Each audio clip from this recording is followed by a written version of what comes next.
idiot sandwich you are! Awesome drama on me. Ooh, it's the drama archives. Awesome drama on me. Sarah's giving good vibes. All your drama on me. Got what you like. Good vibes. Drama archives. Like, share, and subscribe.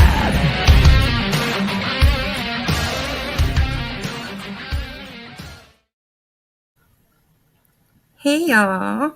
Hey Stewie. Hey Tara. Austin. Thank you. Welcome back.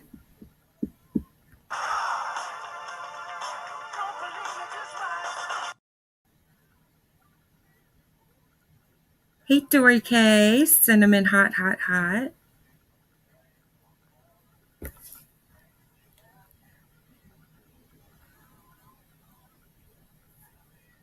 Okay, there we go.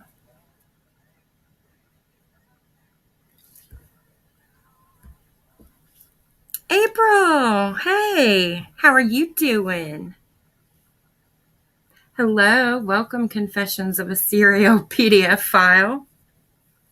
Love that name.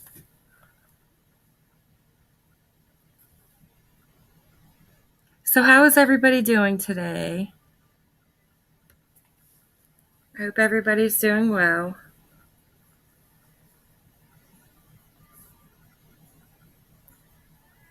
So I know from the comments on the last little short video, some of y'all know what the Mandela. Hey KSPS. Oh my gosh.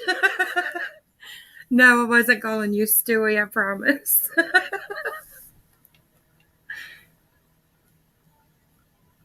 Hey Presley.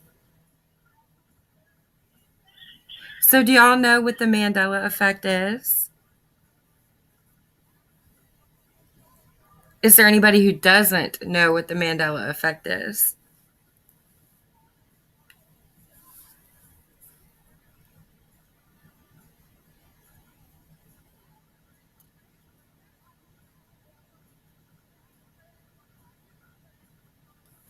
Okay, so the Mandela effect is when a large group of people remember something happening in history that never happened, or they remember something being a certain way that was never really that way. It's basically a collective misremembering of a fact or event. Let me look at my notes. Okay, the term Mandela effect was first coined by paranormal enthusiast Fiona Broome, who, along with people all around the world, remembered former South African President Nelson Mandela dying in prison during the 80s. People even remember watching Mandela's funeral on TV, when in reality, after 27 years in prison, Mandela was released and went on to become South Africa's president and didn't die until 2013.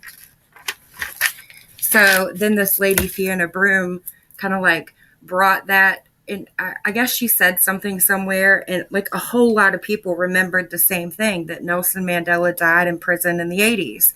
A lot of people had the same memory. And that's how the term Mandela effect came to be. But then there's tons of other stuff that's the same way. Yes, it is a deep rabbit hole, Tara. Yes, that one. Luke, I am your father. That never happened.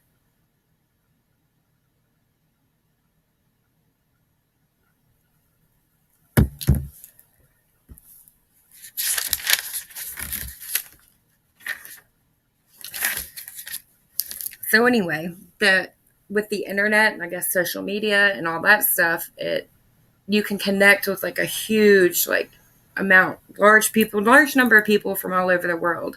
So it's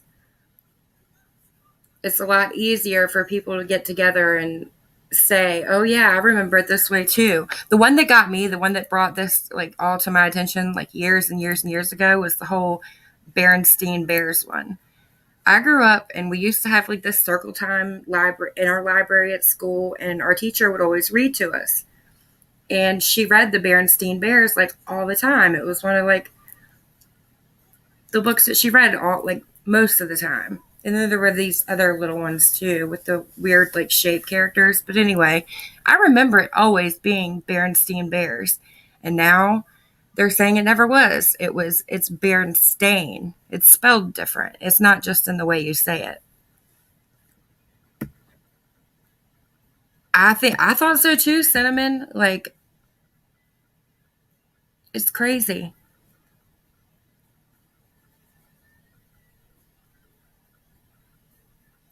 Oh wow, really? Yep, Mr. Rogers, that one too. I just learned about the Mr. Rogers one today when I was looking stuff up for this live stream. I had no idea about that one till today. Hey, Whiplash. Good to see you. Hey, LaDonna. Yep, changes to brand names. Movies. Like, apparently there's this movie called Shazam, which I swear I remember it too. But that movie, like, never even existed. Hi, Double Shot.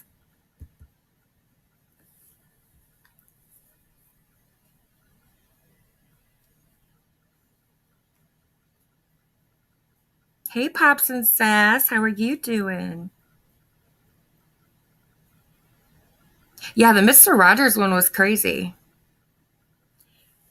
Let's see. There were a few that I didn't know about until today, actually. Okay, so the movie Alice in Wonderland, Tweedledee and Tweedledum. You know their little hats. Imagine what their hats look like. What do you guys remember being on the top of their hats? I always thought it was the little like rotator things. What's that called? Propeller. Yes, propeller. But it wasn't. They're I don't know what color. Did I write that down? No, I didn't write down what color. But they're just like a little flag on top of their head. Yeah, with the spinning things. That's what I don't think I ever would have known about those spinny things on hats if not for the Alice in Wonderland Tweedledee and Tweedledum. Like, I don't know anywhere else I would know that from. It is so fun to read and listen about Double Shot.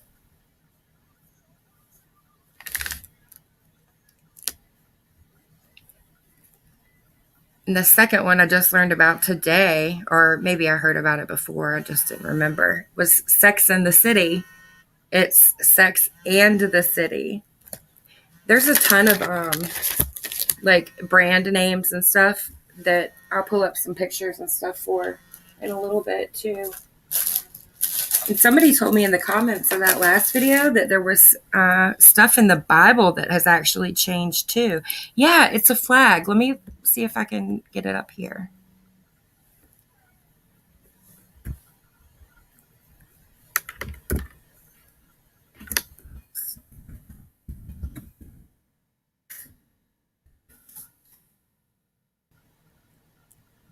So weird.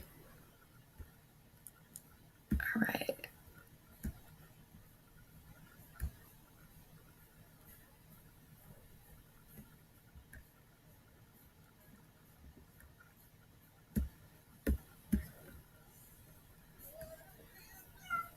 Okay, there we go. See, that's the little flags that are on top of their hats. Yep, Ford, Coca-Cola, Volkswagen. Yep, I heard that one too. But apparently there were never any little spinny things. Oh, really? So is that changed too, Cinnamon?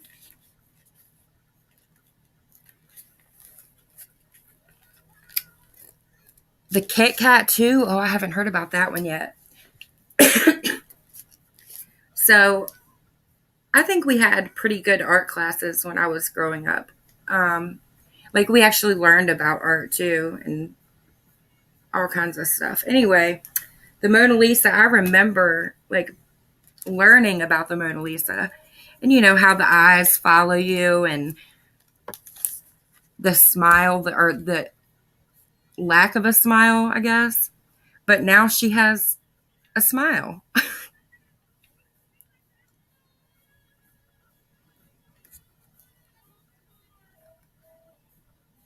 Really, Austin? Thousands of kids say they heard a kid on Bozo the Clown show say, "Cram it, clown." It never happened. Wow. The Dash and oh, the Dash and Kit Kat. Okay, I think I do remember that now.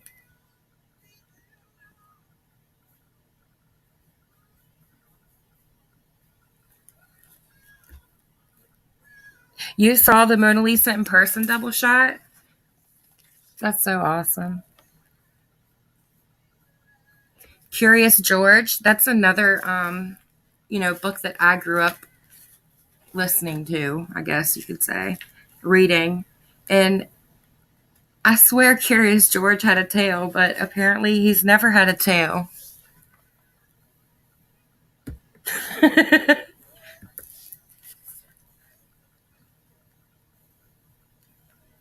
I still haven't seen the movie Double Shot. I haven't seen the Mandela Effect movie yet. I wanted to wait until after I did this stream.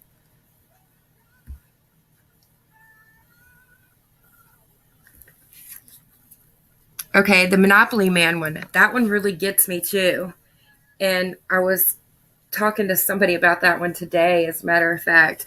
And I asked them, I was like, "Do you remember the Monopoly Man wearing a monocle?"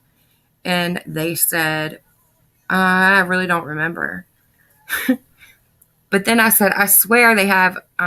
He had a monocle on, and he was like, "Well, maybe you just got it confused for something else." Thinking about, because a lot of people say people confuse that with the peanut guy, but I don't think so. Like I think he looks weird without the monocle.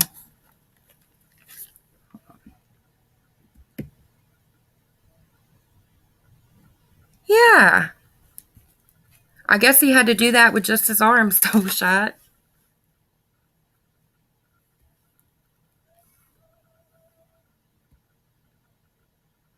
Oh, there's one about the thinking man too. Or are you saying you got to see that in person? That's awesome. I know that one got me too. I found so many today, but I wrote down all the ones that really tripped me out because, like, I really remember them the other way. Andy, hey. No, Austin, he didn't. He never had a monocle.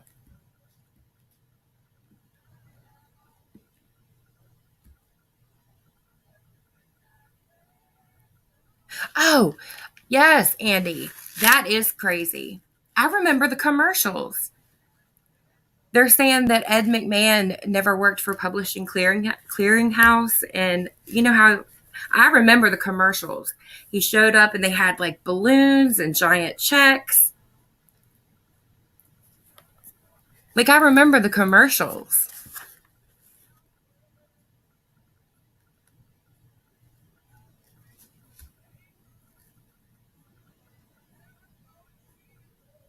Right, Tara.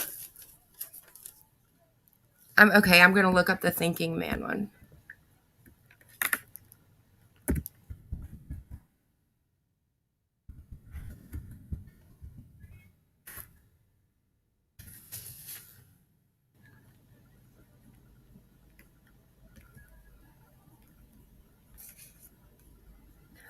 What?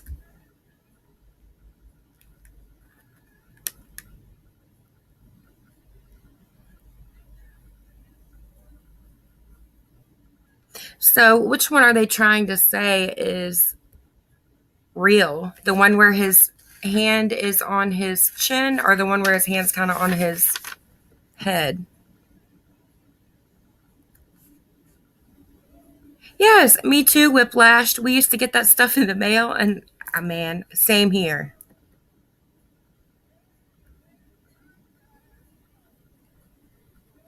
Yeah, he did. Hey, honey cake girl. How are you? I hope you're doing well.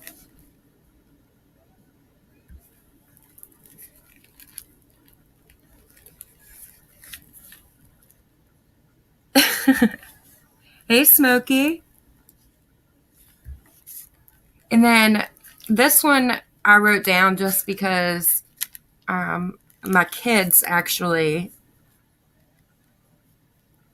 I don't know what you would say, not suffer from it, but okay, Pikachu's tail.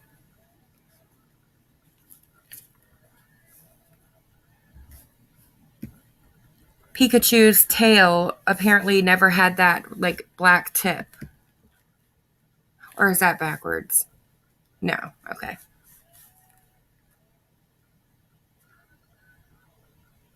It's because Ed McMahon did the ads live on Johnny Carson. They didn't record the show.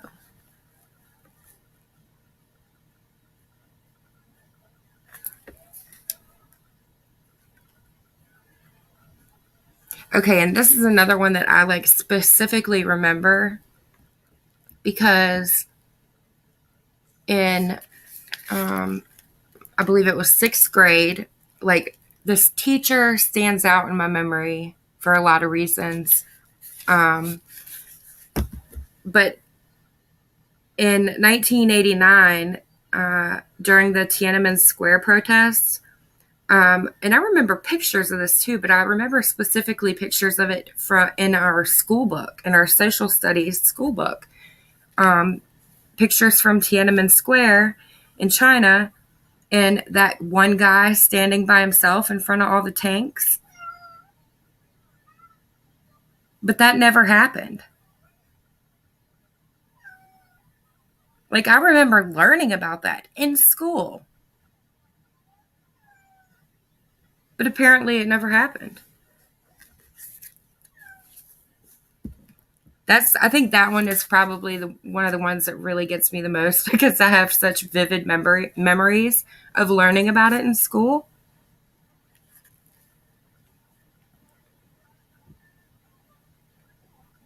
Yeah, there were like tons of pictures of him standing there right in front of the tanks before he got like ran over or whatever. Well, in that universe or whatever.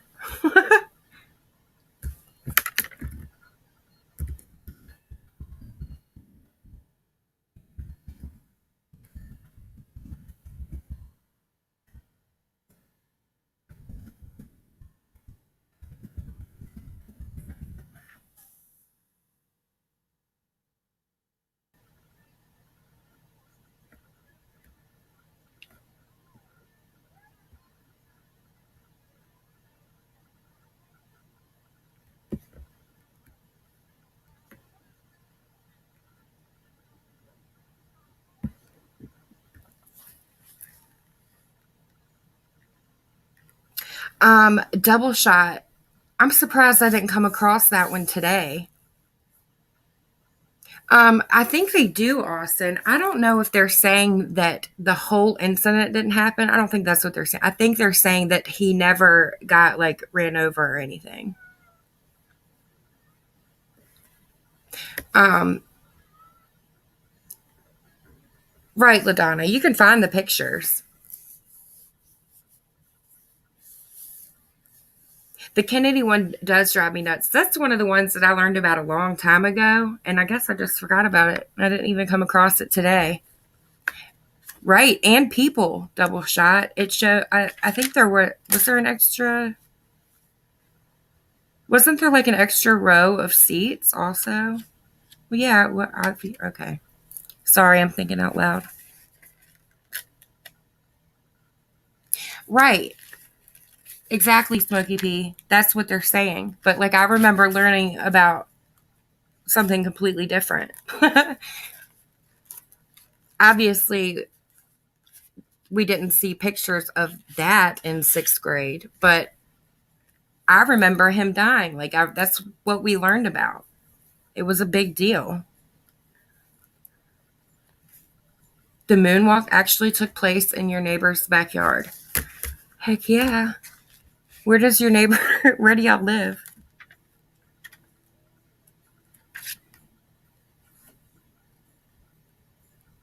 I remember the wife crawling back to get him out of shock. Oh, okay. You're talking about Kennedy. Yeah, when she turned around and like she tried to grab like a piece of his head.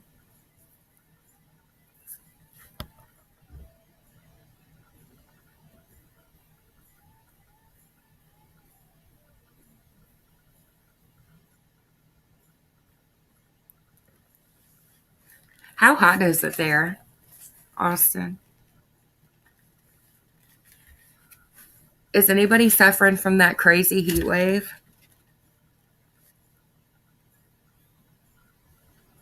Okay, here's another one that got me.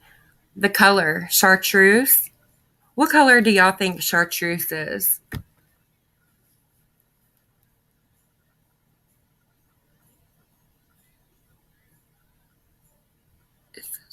Oh, it messes with me too, double shot. A gross color. There you are. Hey, little Miss STFU. Hey, Fred.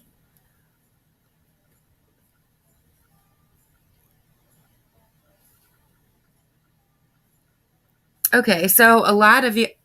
Hey, Case too. Okay, so some of y'all are saying the right color. The right color is like a yellowish green. But LaDonna, I agreed with you. I always thought it was like a magenta color. Hey, Coffee and Conversation. Good to see you.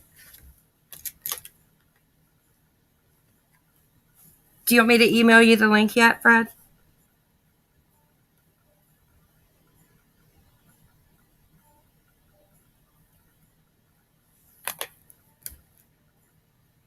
I remember it being hated.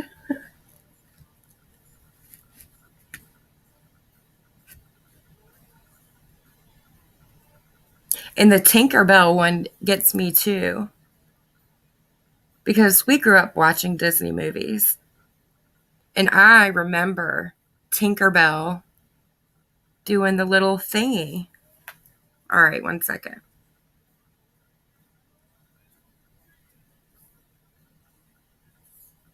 You know how Tinkerbell would like fly over the Disney thing, the castle, and like dot the I or whatever?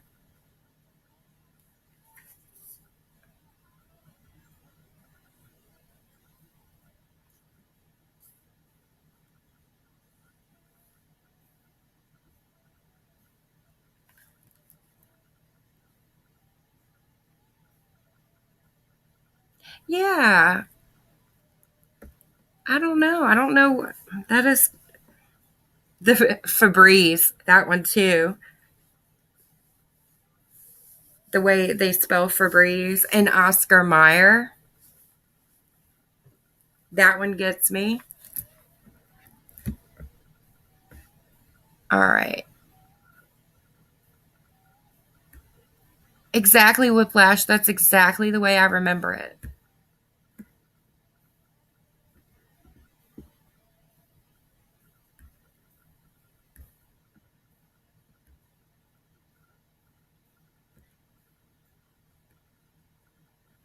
Okay, so.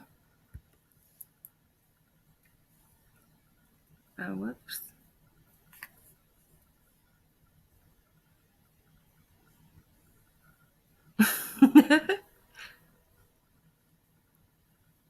You're welcome, double shot. And somebody said it earlier in chat, but the mirror, mirror on the wall, that one bugs me because it really is, or what they're saying it is magic mirror on the wall. Okay, so have any of y'all, what theories have y'all heard about like why all this happens?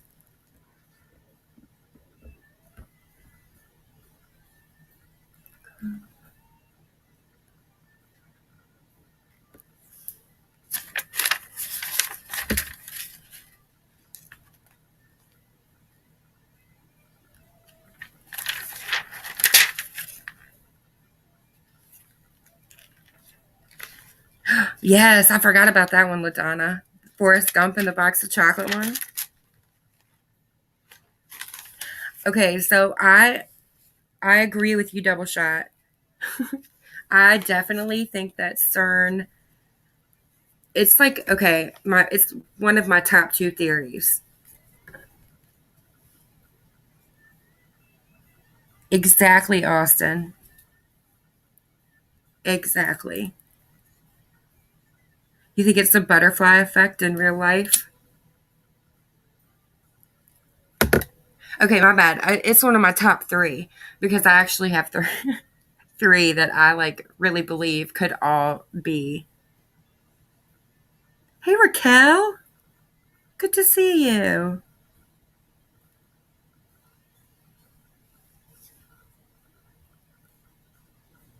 Okay, that is the second one, LaDonna. The Matrix. That's funny. The Matrix is having PMS. Oh, that's really good. I do think that the simulation theory, like, the Matrix, I think that could definitely be one of them.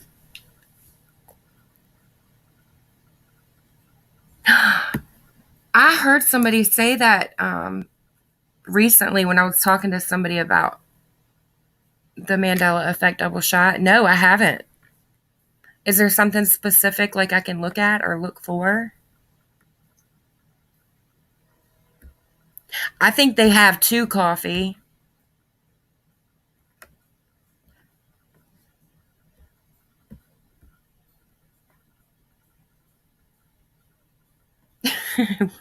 Whiplashed. I don't freaking know why, but it kind of pisses me off. It does. It makes you feel a little crazy and like makes you can kind of have a little bit of an existential crisis when you really, really think about some of this stuff. If you are one of those people who are like affected by this and you have like very vivid memories of things being a certain way, and somebody, a book, or whatever, the world is telling you, no, that's not true at all. That's not how it ever was. You're just crazy.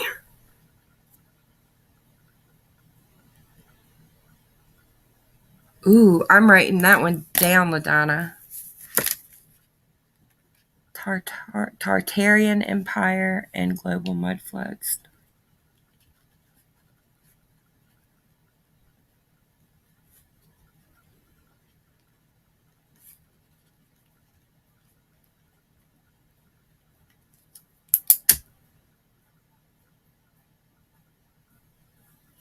But there's tons. When I really was thinking about it earlier today, it's not just the big things like, the brands or the movies or Nelson Mandela. Like, there's tons of things that I can think of, like in my own personal life, that not necessarily other people, would share my memories of. But there are other things that I really do believe have changed. Like just little things. Exactly, Raquel. There's just way too many people.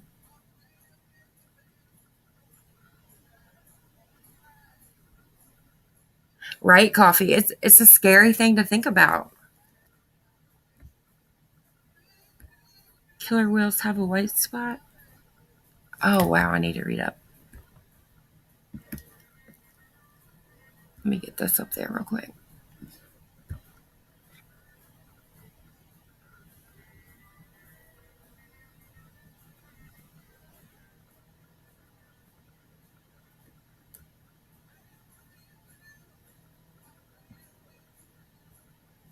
Ooh, what is the name of that book? It's like a really old book.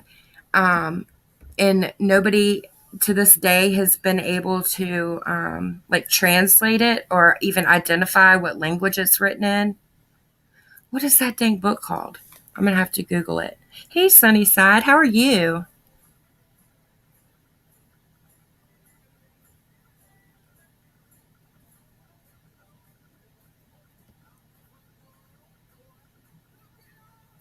I do too, whiplashed. Absolutely. And I know I'm not crazy. Oh, yeah, the Giants thing. That's kind of crazy too. Oh, double shot. I've been there. I still dabble. The crazier, the better. I love this stuff. Oh, let me send that link. Sorry, Fred.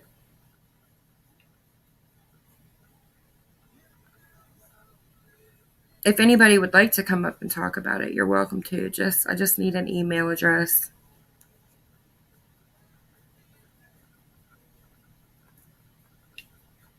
Another possibility, or something that crossed my mind as like an explanation, like why this happened, is time travel. Hey, Rep Ash.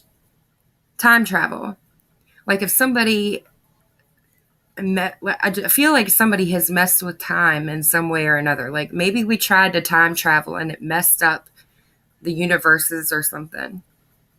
Maybe we landed in a parallel universe. Or maybe the people that are affected by the Mandela effect, maybe all of us were, I don't know. It's crazy.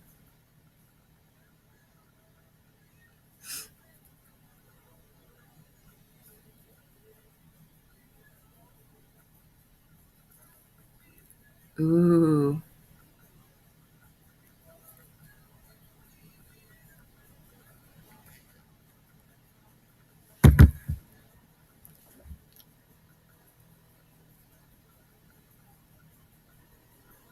There we go.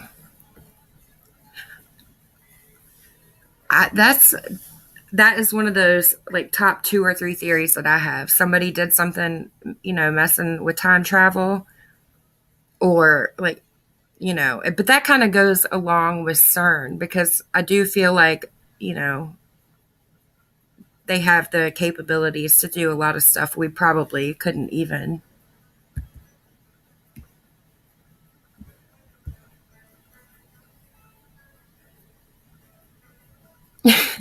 Okay, so that reminds me of a really funny story, Austin. I have one of my personal like Mandela effects. My mom to this day thinks I'm crazy and we laugh about it, but I remember like very vividly, like I was traumatized by it, so I remember it. I was probably like 4, maybe 5, but I remember we just came out of the supermarket and I got hit by a car. Now, not like, run over by a like speeding car or anything. I mean, the car was going slow and I like walked kind of out in front of it and it bumped me. It knocked me down. I cried. Like I remember this so vividly. But my mom says, like, and I've been telling her this story and we've been talking about this my whole life. She swears it never happened. But I remember it happening.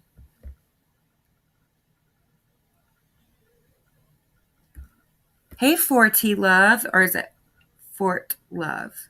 Forty Love. I know who you are, so it doesn't matter. How are you? I hope you're doing well.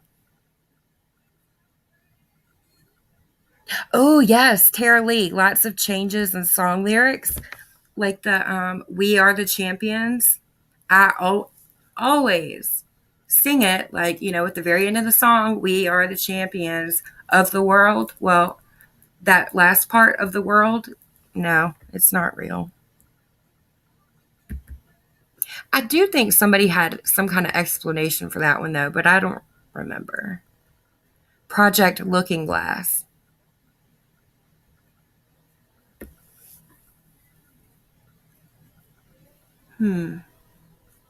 I got to Google that real quick. Refresh my memory. I've heard of it. I just don't.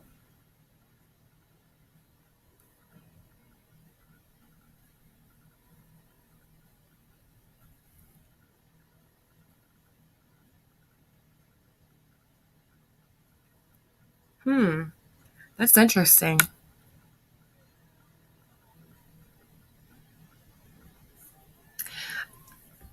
Well, I guess that could be a possibility, Raquel, but I remember like my mom. Does that make sense? Like, I remember it was definitely like my life, this life, like with my mom and She, like, okay, she remembers, like, the day that I'm talking about, and I can't remember what she said. I think she said I might have, she said I fell out of the buggy or something, or maybe I was like, you know how you can stand on the back of the buggy and like hold on? I think that's maybe what she meant, but she said I fell off. But I vividly remember the car and being bumped down. It's so bizarre. Like they pause and dramatically sing it. There's a Billy Joel song that changed too. 40 Love. Oh, I like that.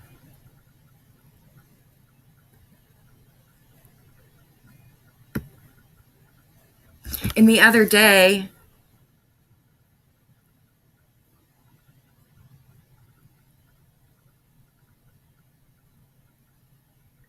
oh, never mind.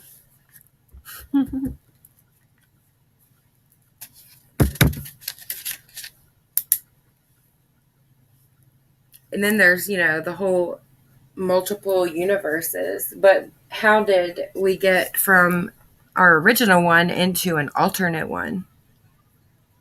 But that could go along with the CERN thing too, or the time travel. And then there's always the aliens theory. Aliens, they did something.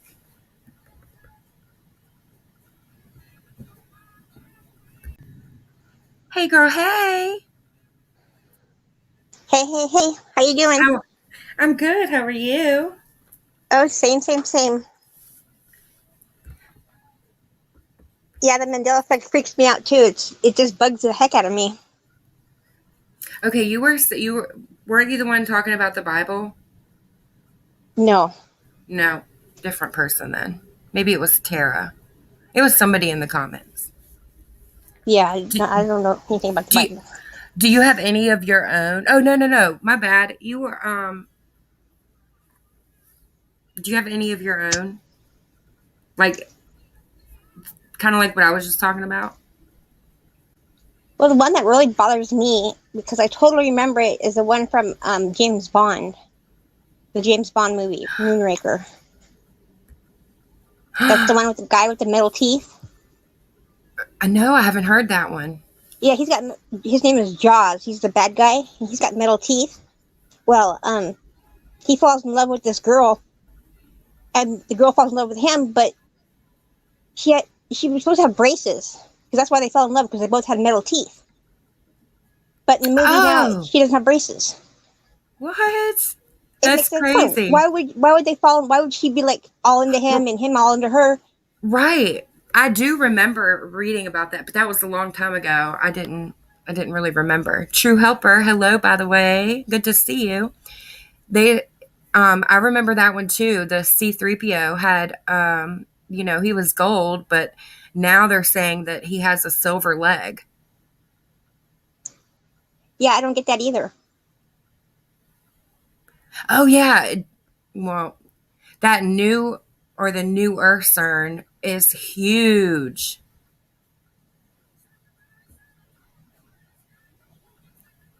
What was the one you were talking about with NASA? It's just, God, don't get me started on that. Every picture that NASA releases is photoshopped. I read that too, and I read a lot of the supposed photos, like actual photographs of Earth, are not even real. They're all like computer generated. There's not one that they won't release that hasn't been touched up. I don't understand that. I don't either. I think alien disclosure is coming. I think it's coming soon. That, and they threw away all of that video from the moon. I know, right? That's like the biggest thing to happen for mankind, like in the United ever. States. Exactly. And it's so because you didn't have room. That's BS. Right? If anybody should have storage, it should be at NASA. I mean, how much money do they get? They didn't have room. Ugh. Oh, okay, octopus. Cinnamon said, I still trip on the octopus that was discovered under the ice they gave to Russia that they say is a biological weapon. Did you? I just learned that octopus have 8 brains or 9. They have like one brain for each tentacle. That's yeah. Well, they're smart. I think octopus, they could be aliens. You never know.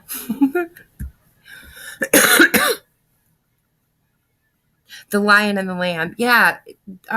What was that one? I don't remember that one. The Lion and the Lamb.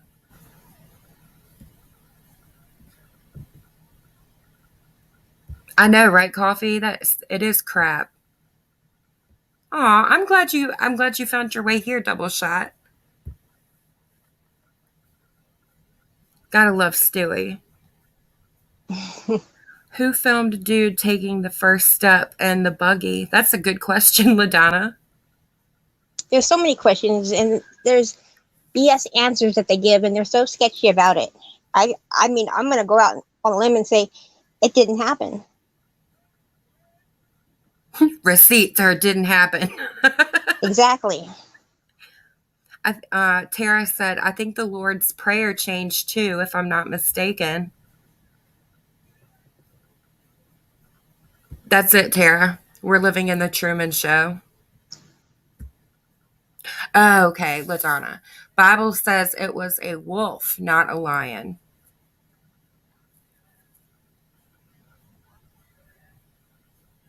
I'm really curious now. I almost want to get up and go get my daughter's Bible because it's got pictures.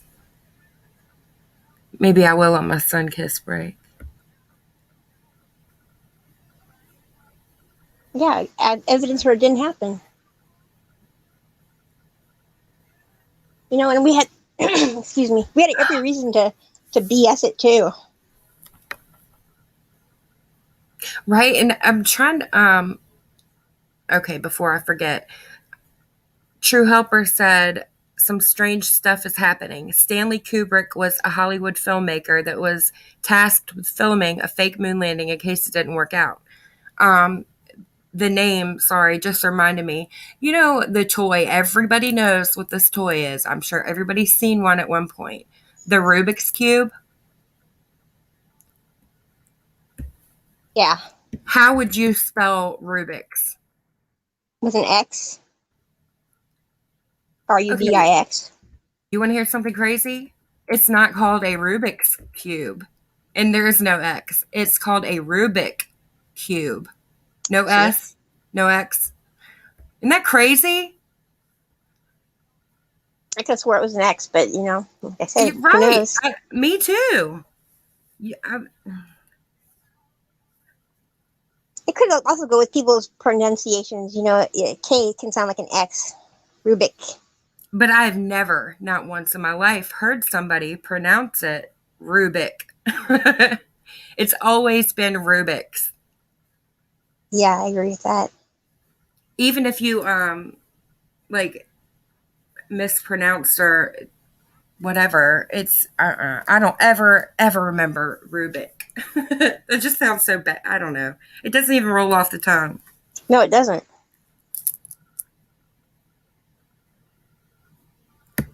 Sarah, that's crazy talk. I'm an 80s kid too, double shot.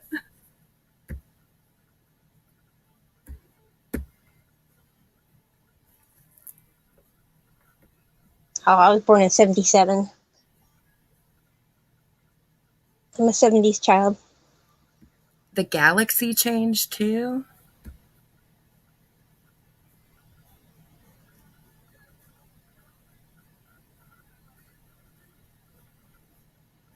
Jeez.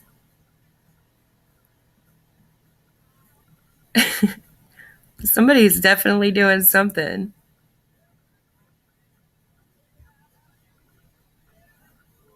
It is weird. You know, the one Oh, thing I'm worried wow. about is when the babies are the vaccination babies are born. The ones that have been vaccinated for the COVID Uh huh. when they're born.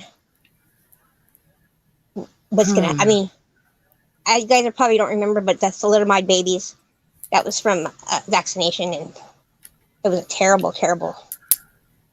Not saying that it's gonna happen or anything, but nobody's had a baby yet that's had that shot. Right.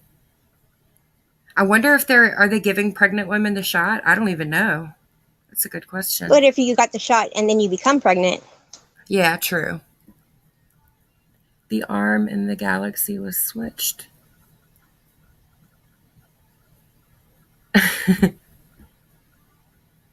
Okay, so um, I guess people start the Mandela effect or the whole phenomena started in 2013 with that paranormal lady, and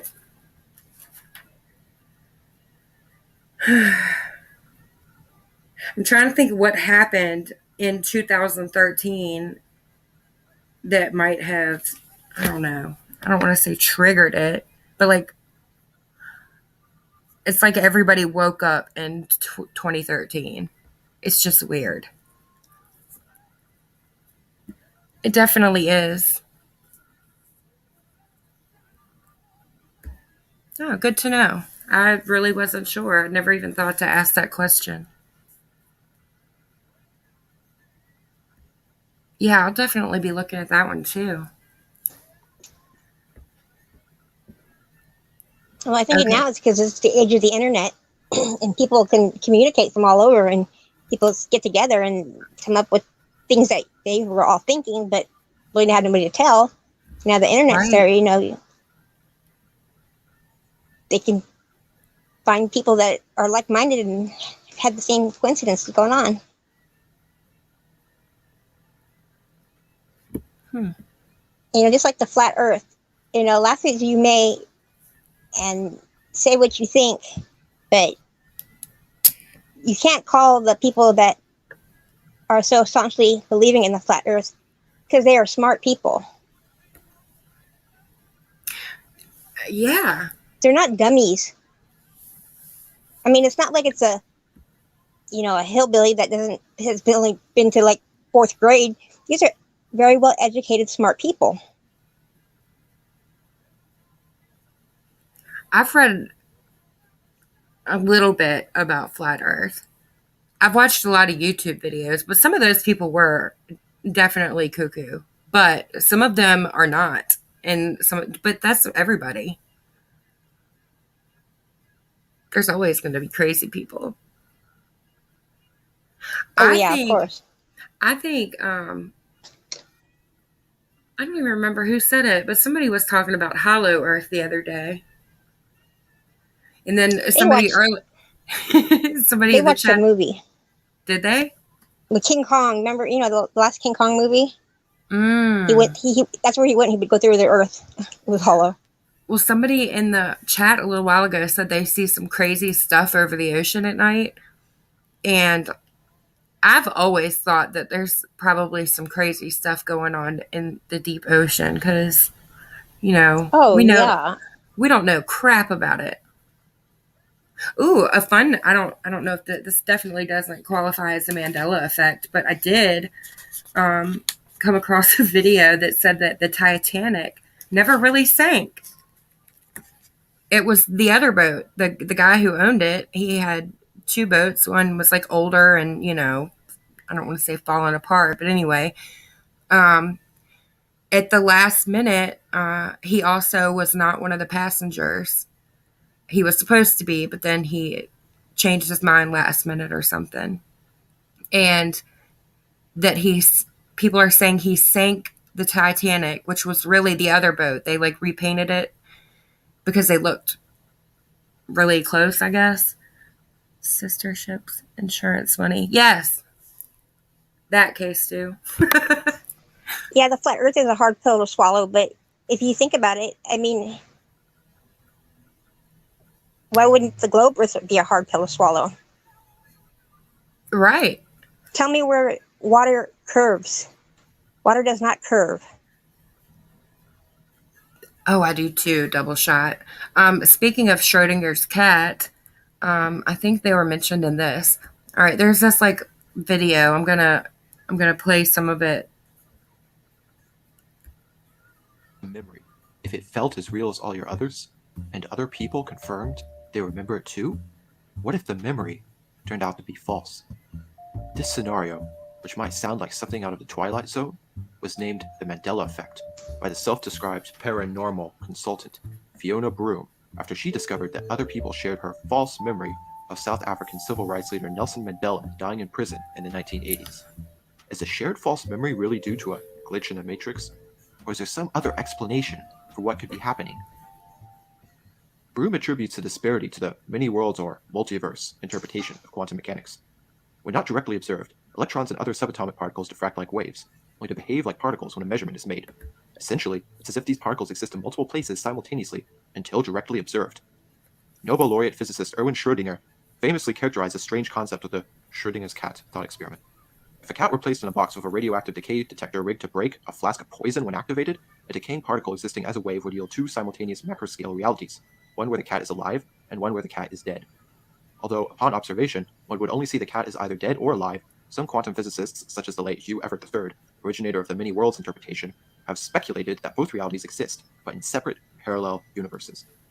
It's important to keep in mind that the many worlds interpretation was developed to explain the results of physics experiments and not the Mandela effect. Nonetheless, Broom believes that her shared memory isn't actually false, and that she and others who remember a different past were actually in a parallel reality with a different timeline that somehow got crossed with our current one. More recently, people on Reddit and other websites have identified other instances of the Mandela effect, including shared memories that the children's book series The Bernstein Bears, spelled Bernstain, used to be spelled Bernstein Bears, Bernstein, and that there was a movie in the 1990s starring Sinbad as a genie called Shazam. Regardless of what really happened, there's no denying that shared false memories exist. Can neuroscience provide an alternative hypothesis for what's really going on, without evoking quantum physics? There are several concepts that can illuminate why something so strange could be a shared experience. First, it's important to remember that memory is made up of a network of neurons in the brain that store the memory. The physical location of a memory in the brain is often called an engram, or memory trace. During consolidation, the memory trace is transferred from temporary storage sites mediating initial acquisition, such as the hippocampus for facts and events, to permanent storage sites in the prefrontal cortex. Prior learning creates a framework for similar memories to be stored in close proximity to each other. This framework is known as a schema.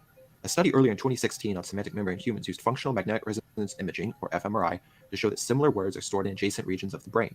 Researchers used this data to create a semantic map of language in the human cortex. Another recent study confirmed that shared memory traces are spatially consistent in their organization. This evidence supports the idea that schemas allow learned information to be organized by similar content. Although we might think of memories as being strengthened when recalled, the truth is actually more complex. Recalling a memory reactivates the neurons composing the memory trace. This causes the neurons to become labile and able to form new connections, which then become stable again in a process called reconsolidation. Reconsolidation can reinforce repeated learning over time by strengthening connections and allowing the formation of new associations. However, reconsolidation can also render a memory trace vulnerable to losing its fidelity. I don't know. No matter how much science talk they talk about, I just can't see how, any kind of neuroscience could explain the Mandela effect. I can't make it make sense in my head.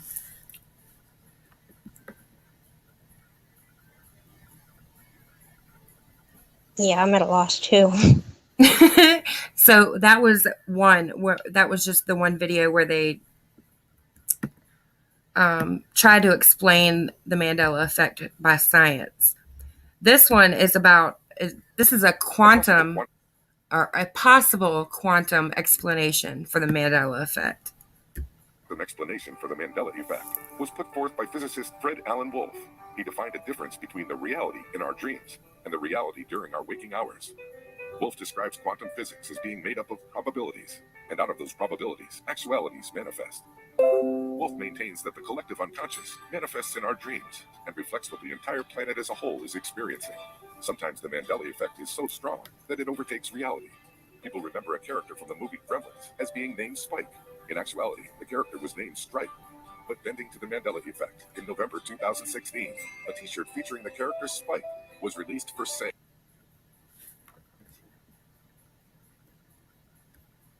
So that was the possible quantum explanation, which was, I couldn't even try to explain that. Which that one, even to me, makes a little bit more sense than the other one.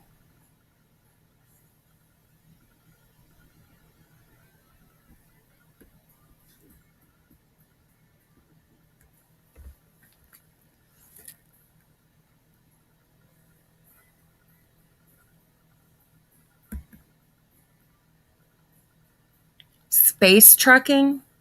Oh no, Fred fell.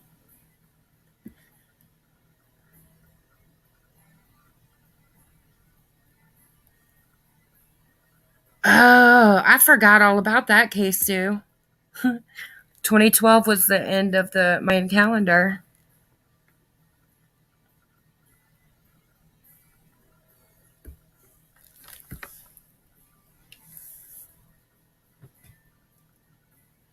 Gosh, I remember when that was coming up, and remember how we used to freak out?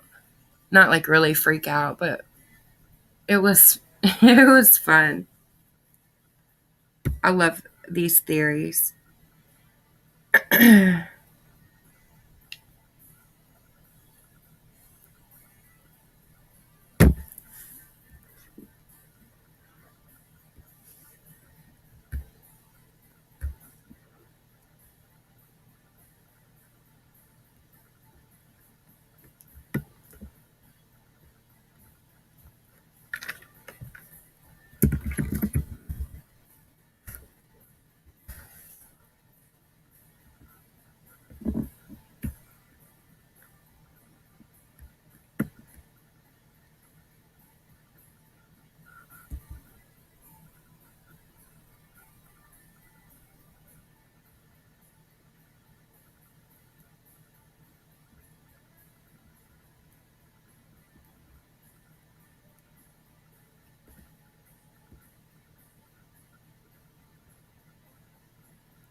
Seriously?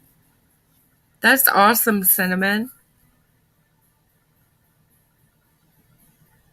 I don't know. I mean, I know about it, but I'm not like good at physics, much less quantum physics. Quantum computing interests me. Touche, K-Stew. Maybe, and that's why we think there is a Mandela effect, or maybe CERN smashed one too many different types of atoms, molecules together, and God put us on a timeout.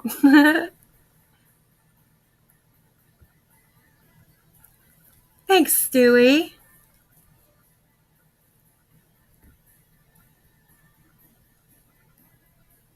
My power just flickered.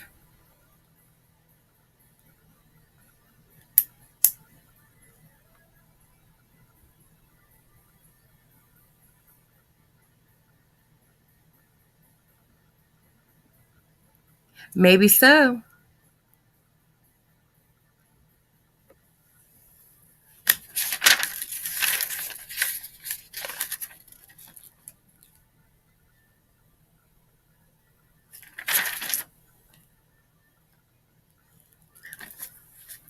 What about those giant like skulls and skeletons? Like I see I don't want to say well yeah, kind of like news articles about those, but like have they ever been confirmed? Like are there actual giant skeletons that you could go to a museum and see somewhere?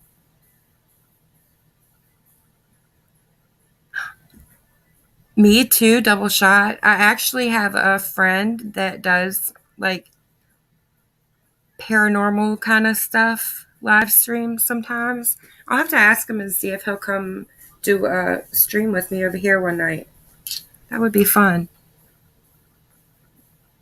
The original Hebrew calendar ended in 2012 also. Copies before the Egypt flood said 2012. After gives no date. Wow.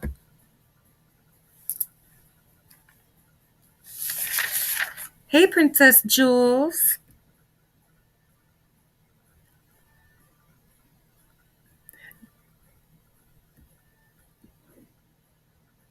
Large skulls.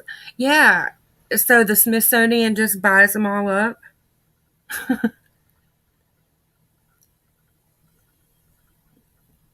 Have any of you guys actually watched the videos that have come out over the last like year or so. Ooh, those crystal skulls are very interesting. I've watched a lot of videos and read a lot about those. Um, but has anybody seen the videos that they've been releasing um, of the? I mean, I don't know what else to call them, but UFOs that like the military and stuff has been releasing. I don't think you missed too much, Tara.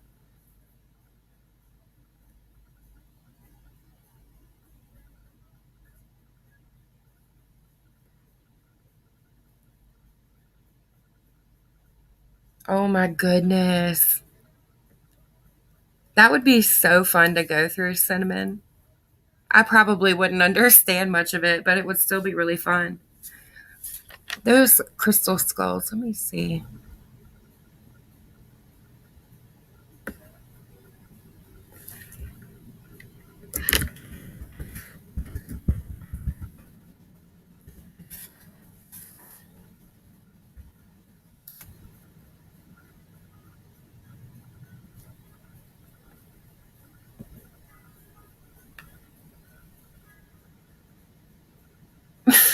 Oh, man.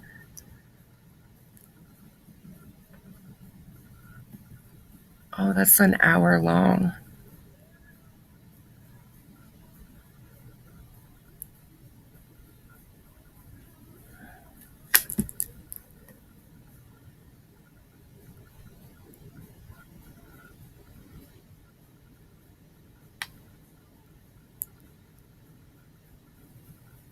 I'm trying to think of the show. One of the shows I watched about the crystal skulls was really good and informative.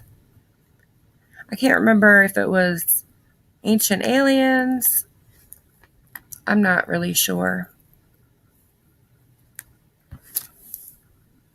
Oh my gosh. Stewie. The fifth kind is a UFO YouTube. I'm gonna have to let me look at that real quick. The fifth kind. That movie, The Fourth Kind, that movie scared me more than any movie I've ever seen in my entire life. Like shook me to the core. Fifth kind.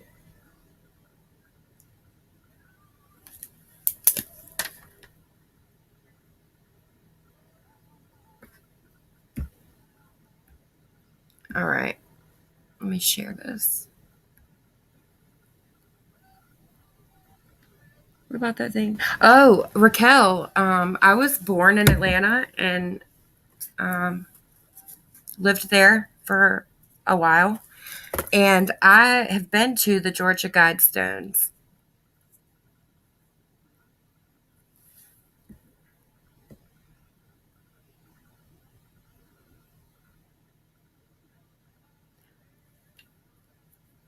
My mom used to take us for picnics at the Georgia Guidestones.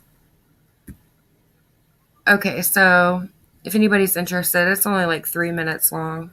I'm going to play this little video about the crystal skulls. I don't know if it's any good or not. Deep in the jungles of South America, archaeologists uncover all sorts of ancient artifacts, but none have caused more controversy than the crystal skulls, expertly carved from a single piece of quartz in the shape of a human skull. Could these relics really have been carved by ancient Aztecs, or is there a more reasonable explanation for these strange rocks? Let's find out in today's episode of Colossal Mysteries. Decades ago, a daring author and adventurer named Frederick Mitchell Hedges led an expedition into the ruins of an ancient Mayan city nestled deep in the jungles of Belize. He brought along his adopted daughter Anna, who made a mysterious find while searching inside a Mayan pyramid. She discovered a life-size crystal skull carved out of one single solid chunk of milky white quartz. Anna's amazing archaeological find set off an international firestorm of interest, and before long, stories and legends of the skull's origin developed. Suddenly, a hot-ticket item, about a dozen other crystal skulls surfaced and were sold off to collectors. Ever since, the origin of these crystal skulls has been controversial. Some at the time claimed the skulls were carved by civilizations like the Aztecs or Maya thousands of years ago and held supernatural healing powers. Some take it one step further, believing the skulls could be evidence of extraterrestrial contact with ancient pre-Columbian people. But ever since the skulls were first unearthed, the scientific community has been quite skeptical. For starters, none of the skulls in circulation were discovered on an official documented dig. Skulls were common in pre-Columbian art, but authentic skulls were almost always crudely carved from basalt, rather than perfectly sculpted in quartz, which was rarely used. In the decades since, several studies have all confirmed that the skulls aren't quite as ancient as some might say. Their research proved that details of the skulls were carved using jeweler's equipment that wasn't invented until the 1800s. So that's one mystery solved, but it also opens the door to another. If the ancient Aztecs didn't carve the crystal skulls, then who made them? Who's behind one of history's greatest hoaxes? Experts trace the skulls held in the British Museum and Musée de la Home in Paris to amateur archaeologist and antiquities dealer Eugene Bobin. Not only did he specialize in selling Aztec artifacts to wealthy Parisians, but he also was known for selling his fair share of fakes. So there you have it. It seems these curious crystal skulls can be chalked up to a classic case of forgery, designed to make a quick dime. But always remember, while the case of the crystal skulls might be solved, our forests and jungles are still full of ancient secrets buried just below the surface. So now you... I don't know. I don't know that I agree with that because I've actually read a lot about the crystal skulls, and maybe I wasn't listening too well. Aw, thank you, Stewie.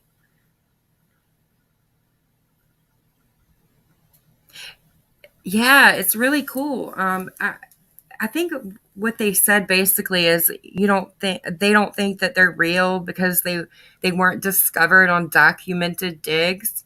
I don't know. That's kind of dumb because I feel like most digs are probably undocumented,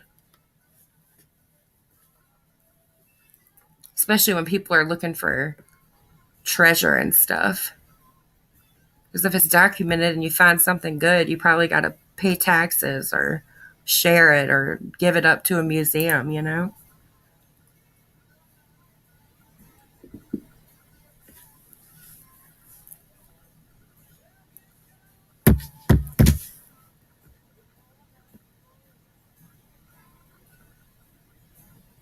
But as far as the whole alien thing goes, like, and because remember how you used to presidents and the government like wouldn't even talk about UFOs, right? They laughed it all off as silly and conspiracy theories and, you know, wouldn't even talk about it. But within the last few years, that has all changed. Now they're a lot more open to talk about it. They're releasing these videos from the military of these flying objects that our known science can't explain. And, you know, there was that big rush and that big push to start the new branch of the military, Space Force.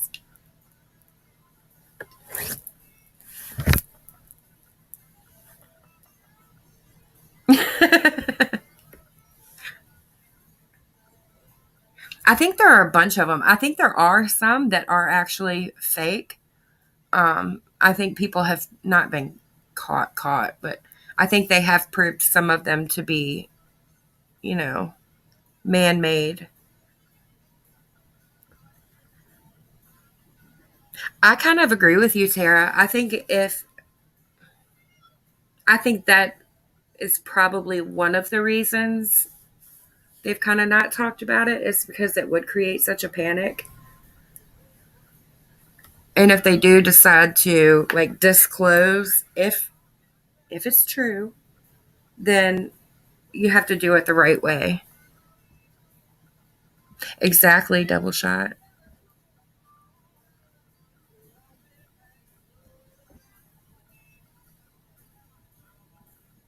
I don't know. It's just so crazy how the world is so different now than it was just, you know, a decade ago.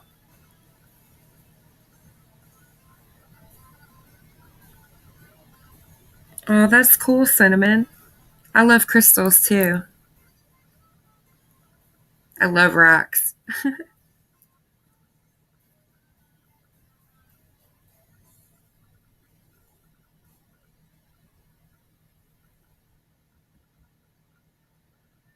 You want to hear something funny? I'm sure at least a few of you will know what I'm talking about, but um, oh my gosh.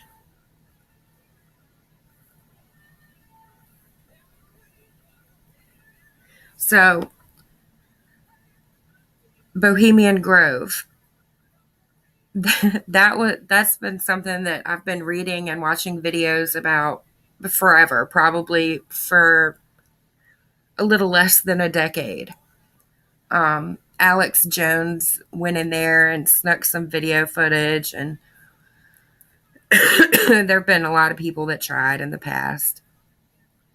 But that's a, an older like conspiracy theory or whatever. And I just saw on TikTok. Um, I was searching for Mandela effect related TikToks, and I came across it was a TikTok, and it was this boy, and he was had the green screen behind him, and it was Google Maps like satellite picture, and he was like, I was going over looking for an old camp that I used to camp out at as a boy, and I came across this crazy statue and shrine, whatever, in the woods. So now the youngins on TikTok are in an uproar about Bohemian Grove all over again. I thought it was kind of funny. Happy! Hey, hey, hey!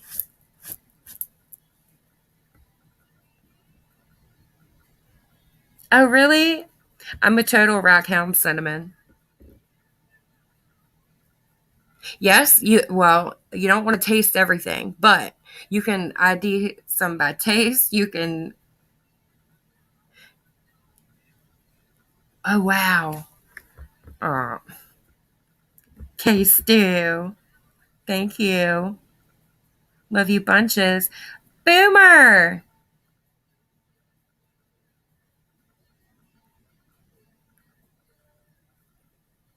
Boomer, it's so good to see you. I can't Alex Jones got shut down, man. I've never seen somebody ran off of a whole social media before.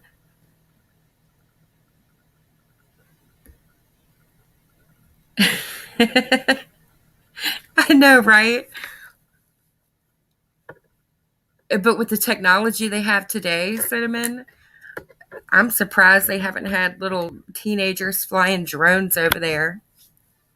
They will. It'll happen. Guarantee it. Double shot. It's so crazy that you just asked me that. Because I just finally started to watch it about a week or two ago, and I love it. Love it. Aw, thanks, Booms.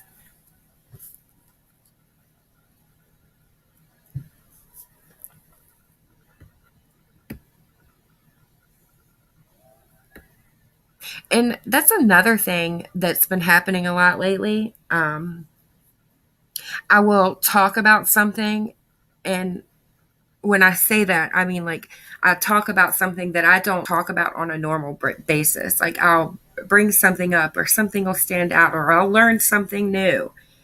And something happens very soon after that that's just like the craziest coincidence. Like about you just asking me about Manifest. It's been like 2 years, and I finally just decided to start watching it. Mr. Archimedes, hello. Oh, I've seen David Icke, LaDonna. I haven't watched. Does he have any new stuff? Does he still um, do stuff? Because I haven't watched in years, probably. It's so good, Tara. Even if you weren't like into that kind of stuff, like it's still a good show. I'm on episode 7, double shot, of the first season.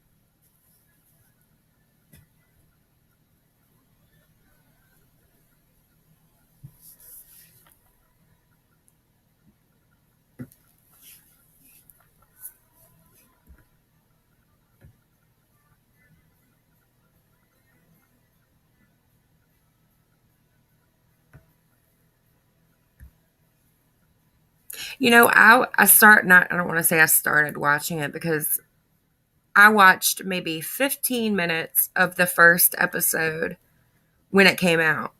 But I don't remember why or what happened, but I never went back to even finish the episode, and I never started watching it again until just like a week and a half ago.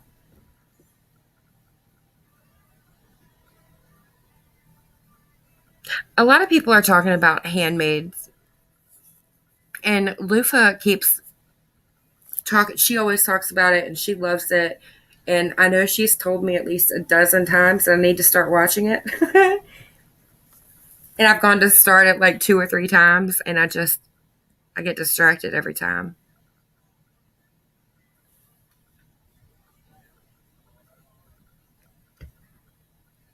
Men in Black hauling ass.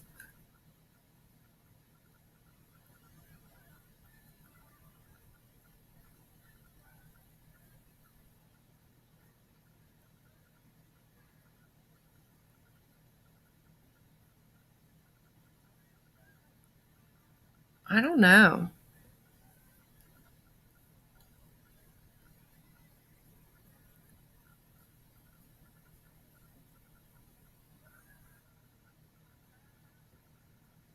Whoops.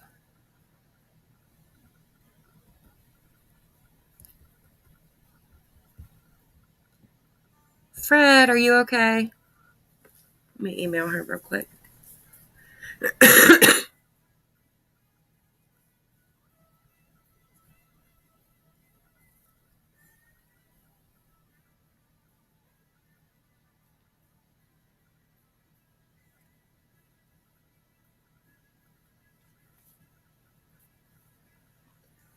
Okay.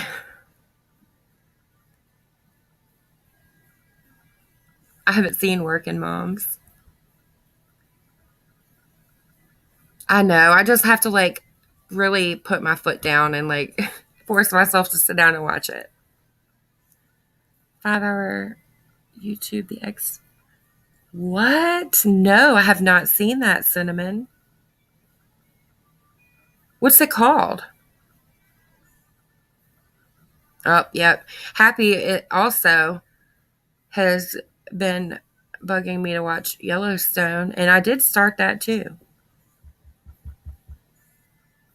I just need to get back to it.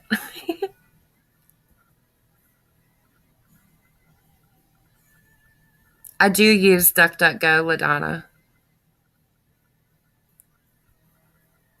I have used it in the past, I should say. I need to use it more regularly, especially when I'm looking for answers to the kind of questions I've been asking lately. Hey, Kevin. How are you?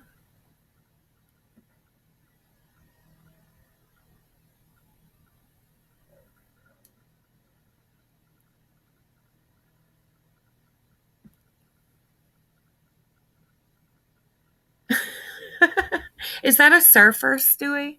That's so cute. Maybe a little bit, maybe a little bit boomer. Actually, probably a lot of it.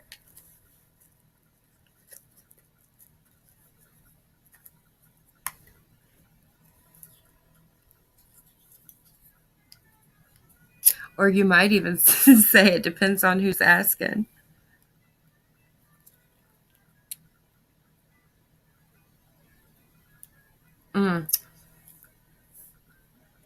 Where have I been? Been hanging out, trying to avoid drama.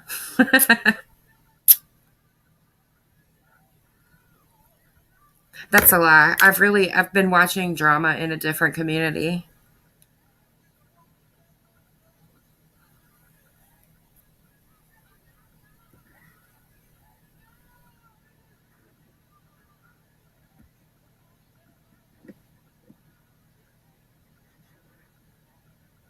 I have a friend that lives in Montana. Oh yeah, Stewie. True crime, Kevin.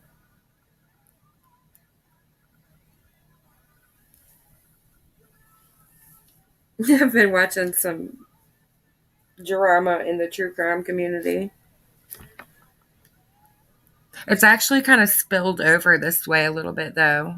Oh,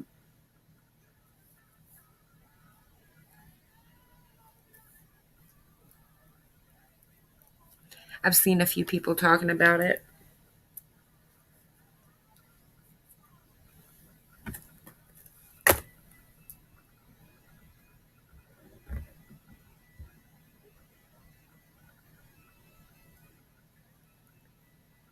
Wait.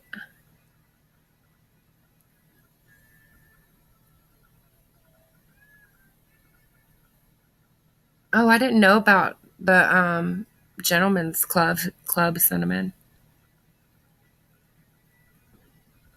Who claimed 46 is a clone? What?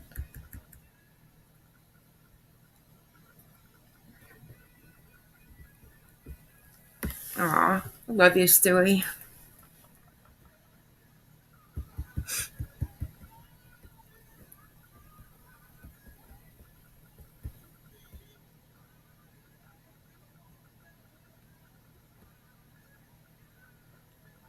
Oh my goodness.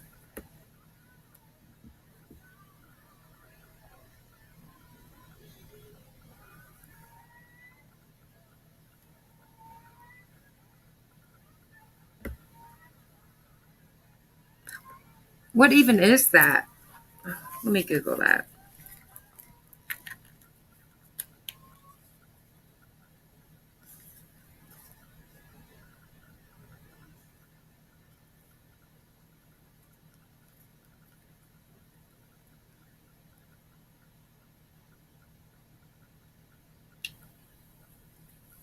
Whoops, that is definitely not the right box.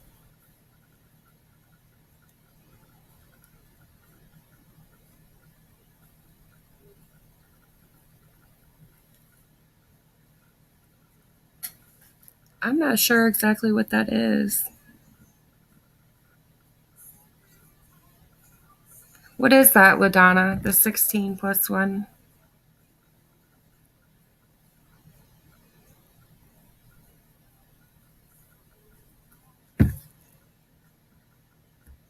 I know. It is Pops and Sass.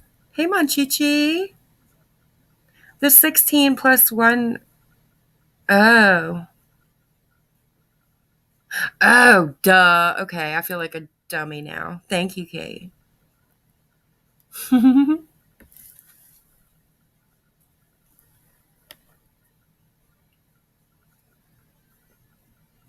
I know. It's been such a mess, right?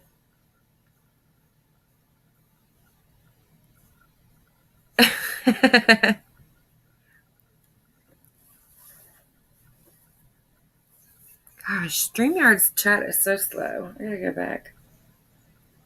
Here we go.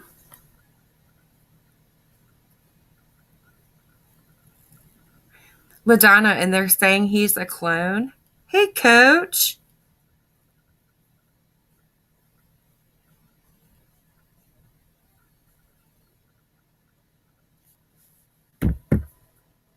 In case anybody missed it, Boyd Wrestling, Friday nights, and, there are other streams other times, but go subscribe to Coachisms. It is so funny. I look forward to it every Friday.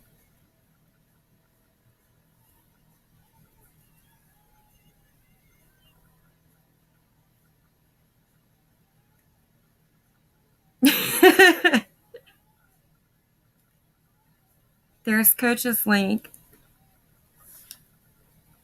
can't believe I didn't know that.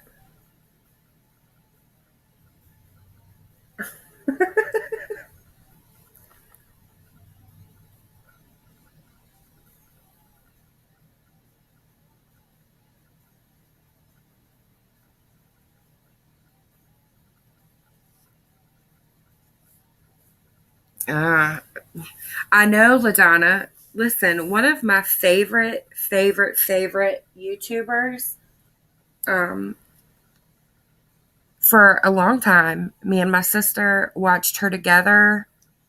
Um, she was just, I just loved her. And they removed her YouTube channel because she had that content. Aw. Have a good night, Stewie. Thanks for coming and thanks for sharing. You the best.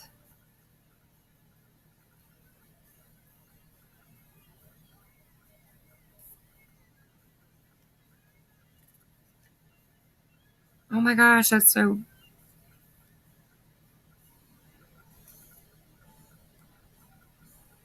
I know her name. K Stu, are you still here? What was Michelle's channel name?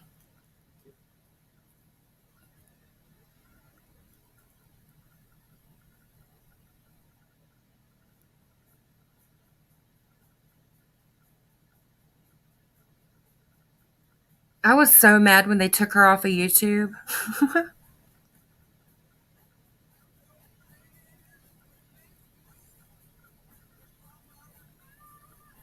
Yes, Deception Bites. Thank you. That would have driven me crazy.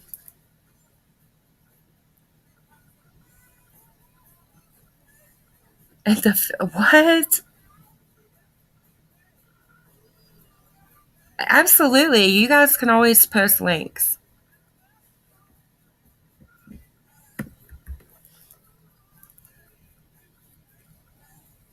Double shot. There was a YouTuber that I loved to watch. Her name was Michelle, but her YouTube channel was called Deception Bites, and she had a lot of that content, and they terminated her channel last year. I want to say it was maybe like, was it end of summer, fall, somewhere around there. Um, it's a cons- quote unquote conspiracy theory surrounding, I guess, like the president and politics and stuff.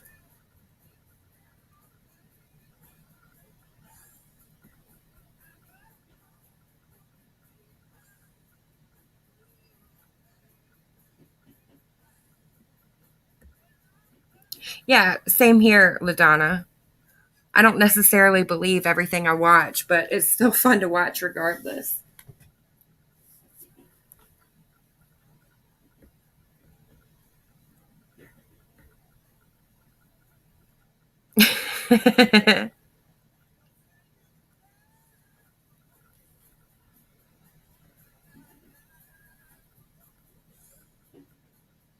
Ooh, yay.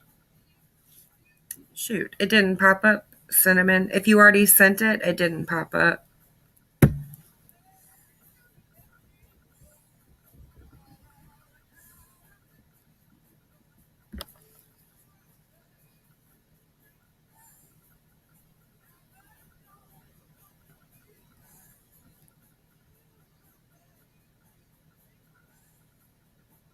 I know, it was clever. I loved it. And she was like the nicest lady, too. She was from Canada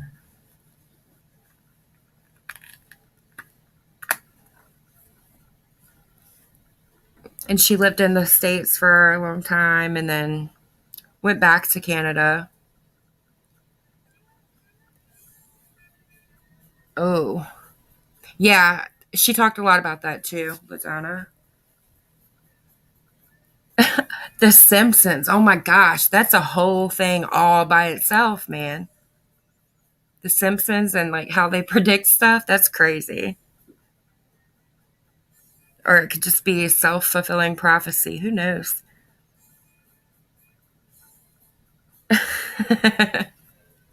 Oh, is he? Mm.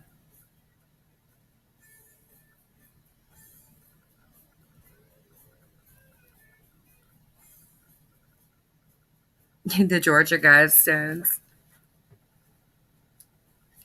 I wonder if my mom, I need to ask her if she has any pictures.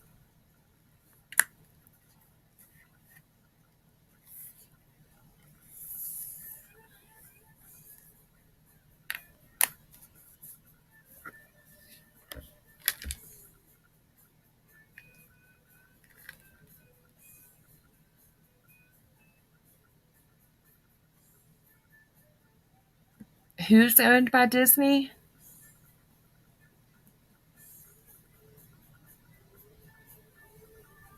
Oh, this is The Simpsons owned by Disney?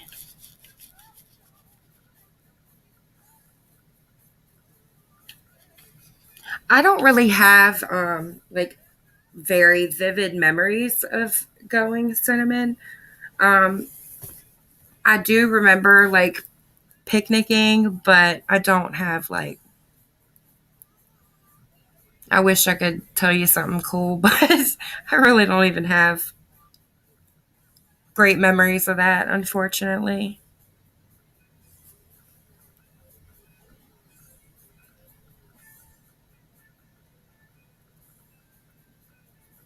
I have some pretty good ones from Stone Mountain.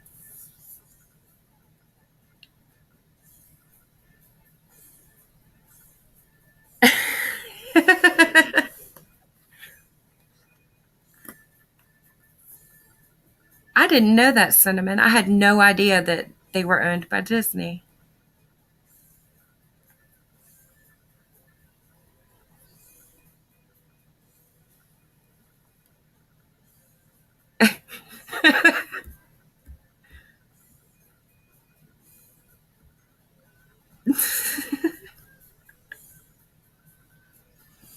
Okay, so Stone Mountain is another place in Georgia, and like it's the side of a mountain is like really flat, I guess you could say, and they do like really cool like laser shows on the side of the mountain, and it's just really neat.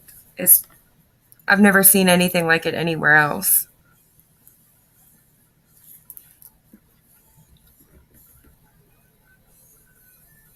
Let me see if I can find a picture.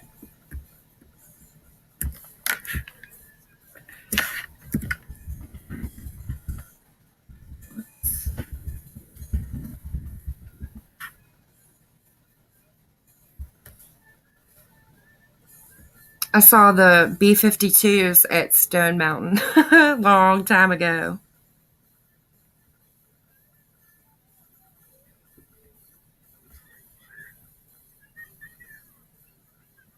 Okay.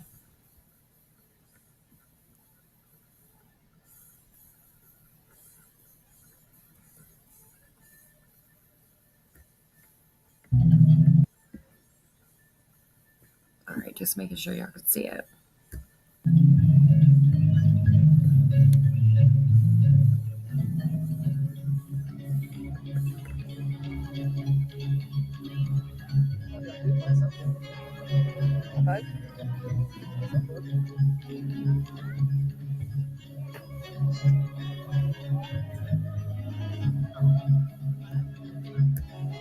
So that's what it looks like at night anyway. It's a huge like mountainside and they do really cool laser shows with music and it's awesome.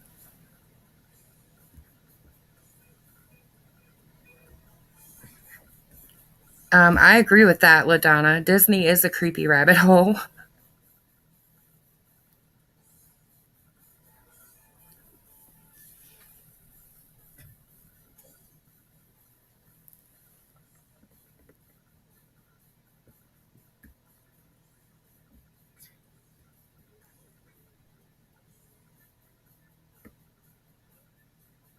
Okie dokie, double shot.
No, I don't want to do that.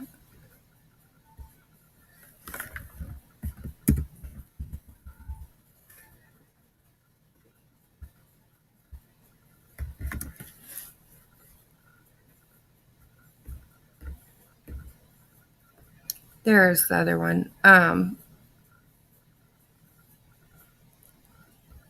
They're saying the Flintstones used to not have two T's, but I don't ever remember. This is one that I don't, I guess, get because I've always thought the Flintstones were the Flintstones, not Flintstones. So I don't really understand that one, but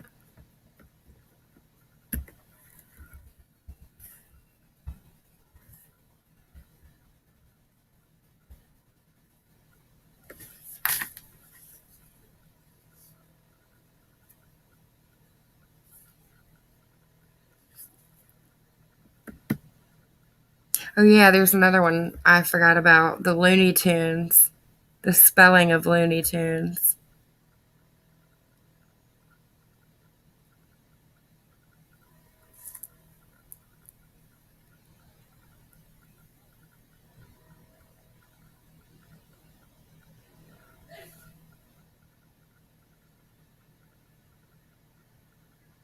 And Jif and Jiffy peanut butter. That's another one that I don't get. I don't really remember Jiffy.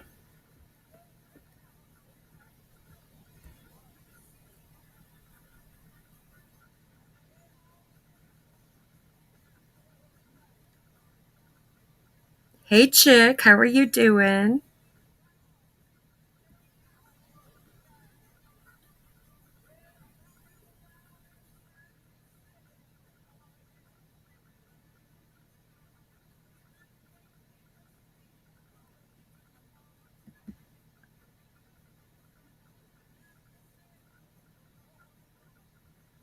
That's one that really gets me too. The Fruit of the Loom.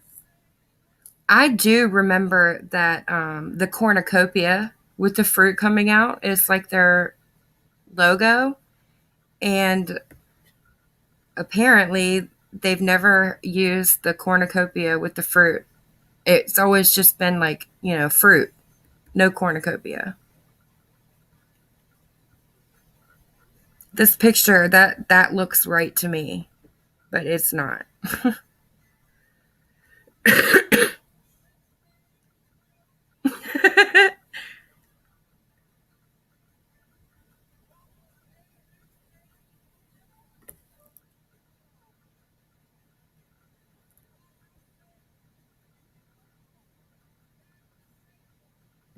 There's the Oscar Mayer and C3PO's leg.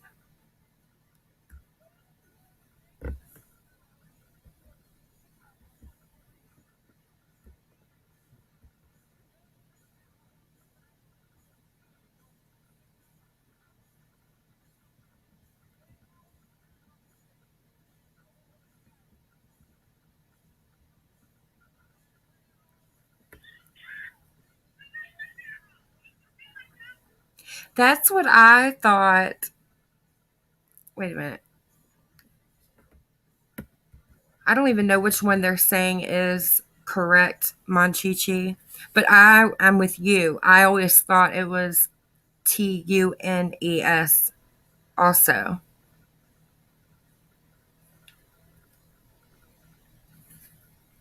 I'm not sure which one is the right one though.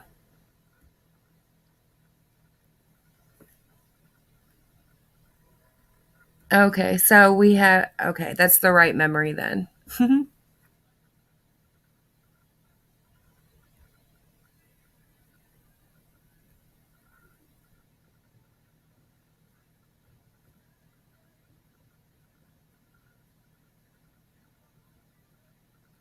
Gosh, that Monopoly man bugs me so much.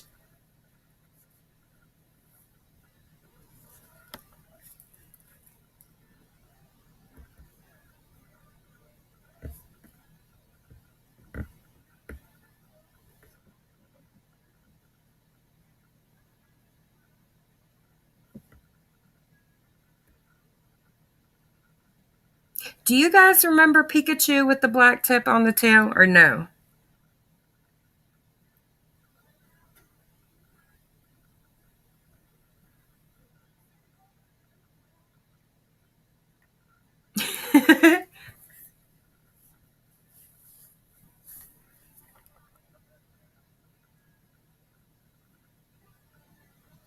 My next door neighbor did too, Chick,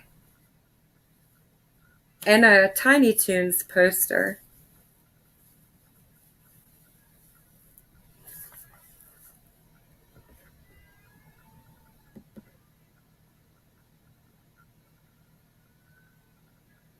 I don't know one way or the other as far as the Coca Cola thing goes, the hyphen.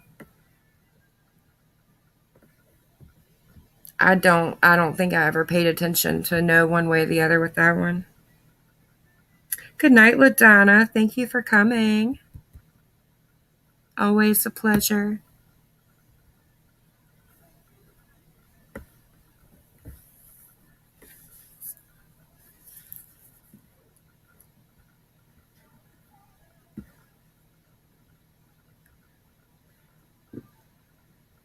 Let's see, I'm gonna change screen.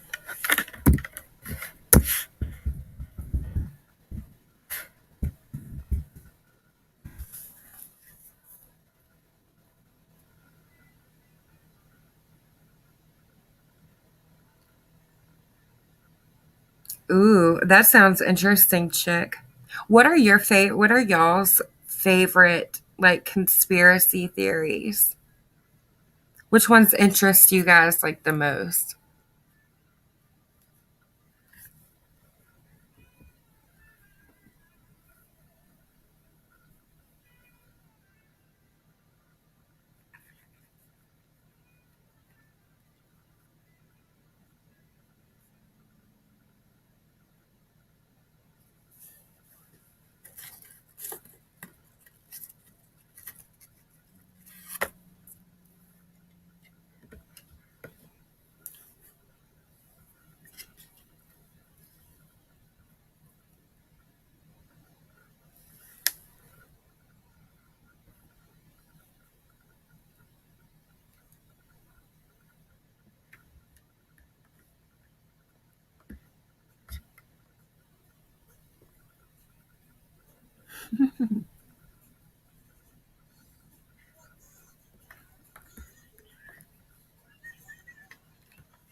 I know.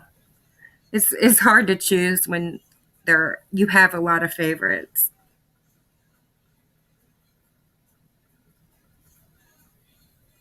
I know that whole you're right. The whole hotel is just a whole it interests me too, Cinnamon. Especially Elisa Lamb. The Kennedy assassination. Tara, did you ever read the all the reports and stuff that they finally released?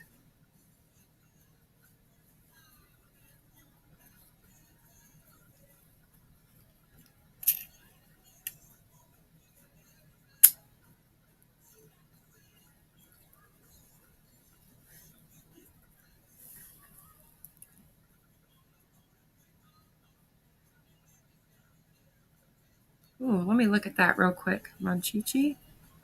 I'm curious now.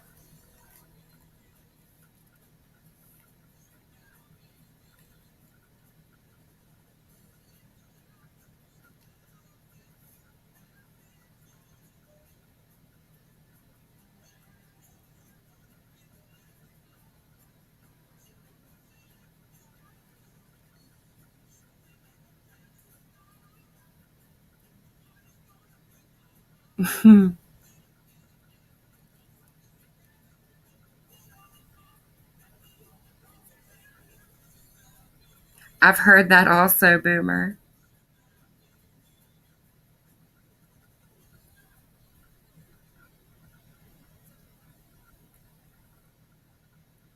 Do y'all believe in Bigfoot?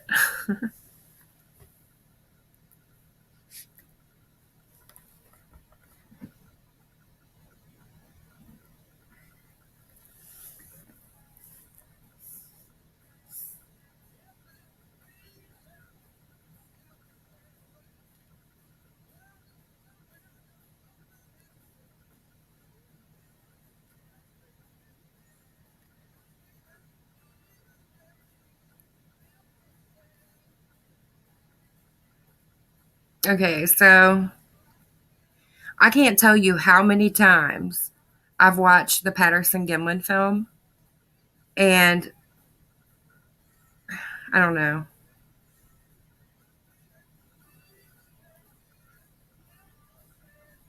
Bigfoot and Dogman.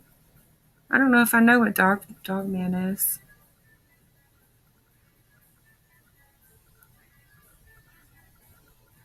That's kind of how I lean, Boomer. I want to know why Captain Crunch's eyebrows are on his hat. Hold on, I got it. Okay, I gotta see it.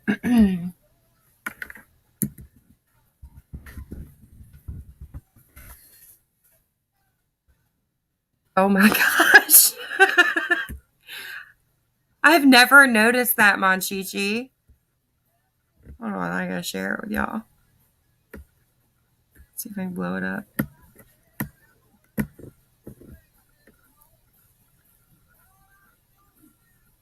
Ooh, Mothman is good. You know, that movie actually, it was a, you know how I said the fourth kind, like scared me, like really scared me?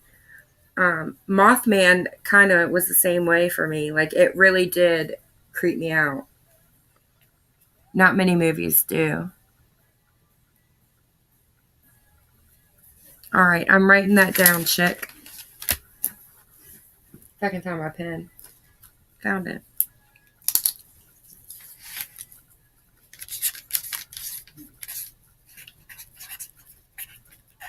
Thank you.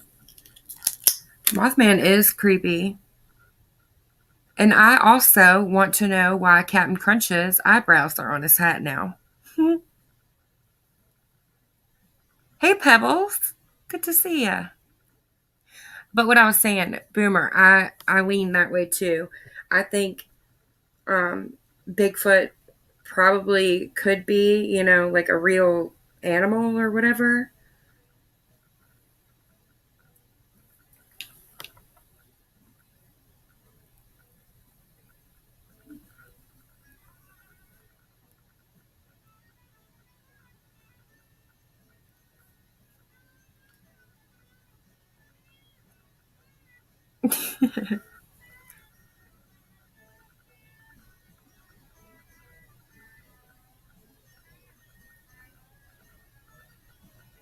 Green Wave 2010. I'll check that out, Monchichi.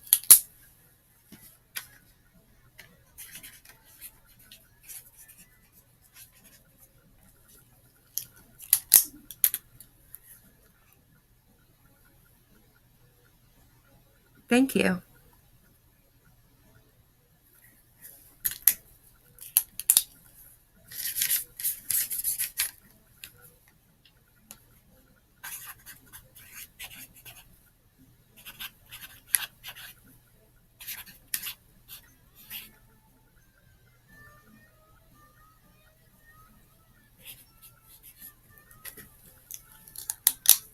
Where does the cat keep his.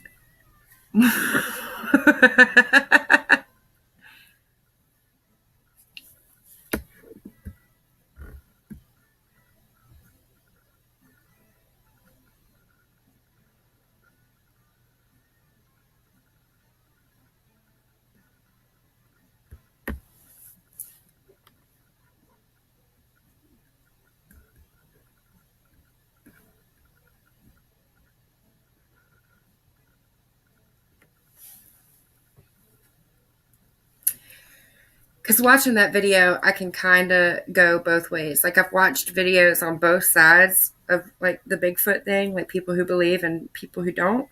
And, like, I can agree with points made on both sides. But putting all of everybody else's opinions aside, when I watched the movie, when, like, you just watch really closely, like, I can't point at any one thing and be like, oh, that looks fake to me. Like,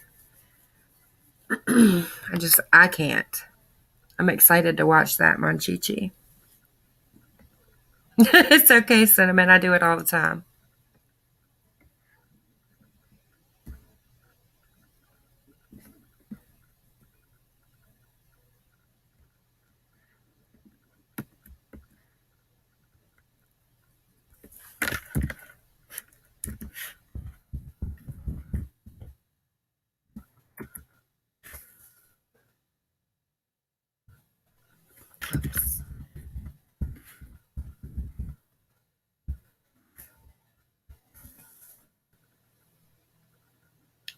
What? My teacher, the octopus?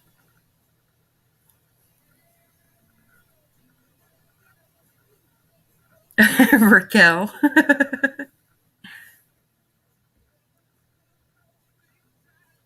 Oh, goodness.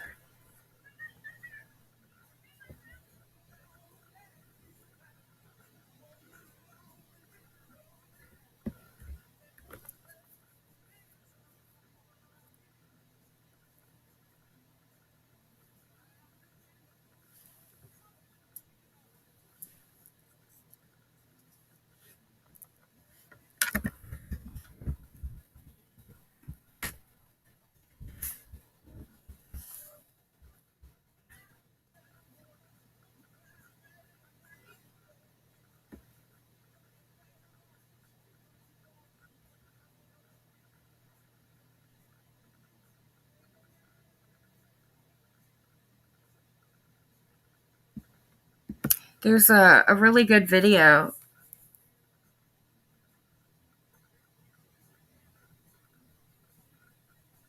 Oh, I'm sorry, honey cake girl.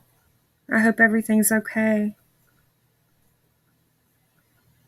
Yeah, we're bouncing around a little bit, but definitely still on topic. Check the eyebrows, they match. Gacy Krispies. Oh my gosh.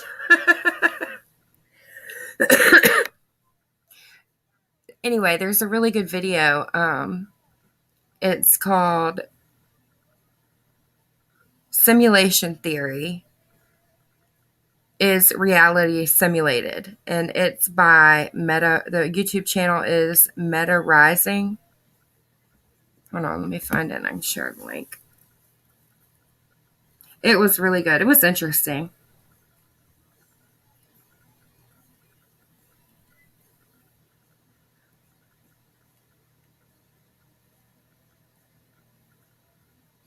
There it is.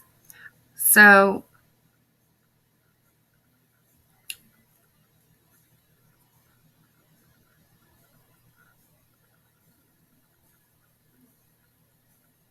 there's the link to the video if anybody's interested.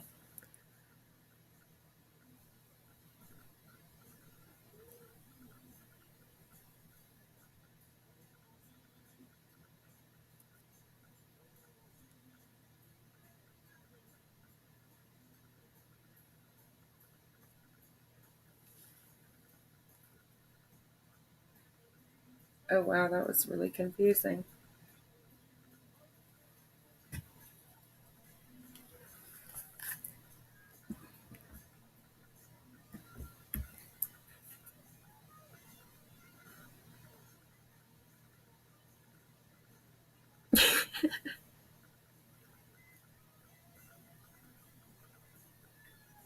Oh my goodness.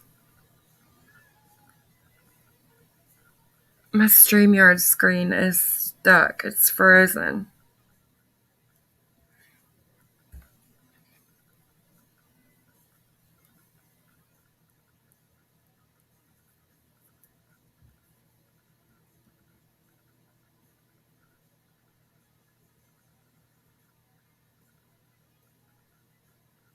It was really interesting, Cinnamon.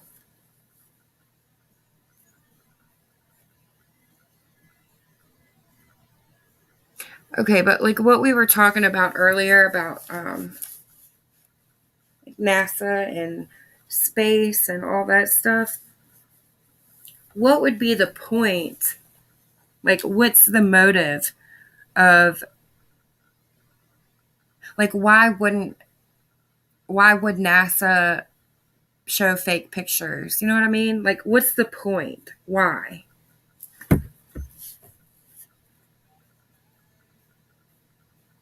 Why? Yeah, why the deception in the first place? Like, what is the point? Lovelock Cave. Huh, that sounds interesting. I don't even know what it's about. Googling. Lovelock Cave.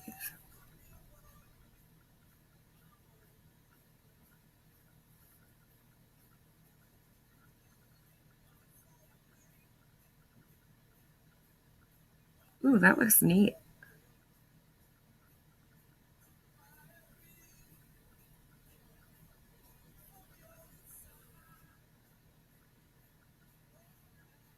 We have caves to validate all the money. Oh, yeah, I guess that's a really good reason, Monchichi. Money, money, money. Astronauts. So we wouldn't know we live in a terrarium. Did you guys hear something about China? Was it an artificial sun or an artificial moon? But they were gonna like launch like an artificial. It was either a sun or a moon. Now I don't even remember which one it was. It's been a while since I heard that.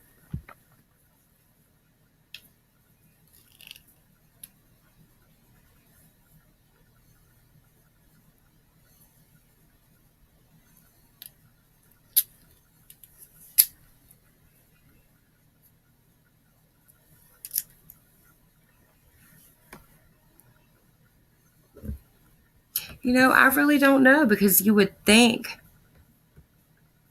I really don't know anymore. No idea, chick. That's what it feels like. The more I think about stuff like that, the more I think that it is like not necessarily the Matrix, but like some kind of simulation.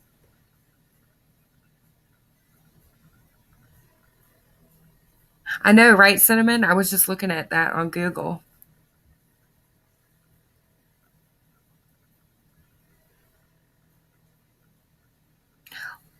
Bill Gates said that, Boomer, that he could regulate the sun.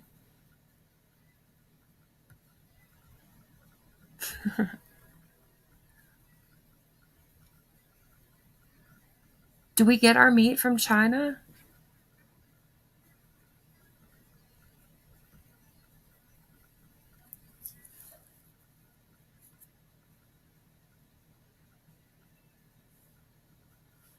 I've never seen that movie, Monchichi.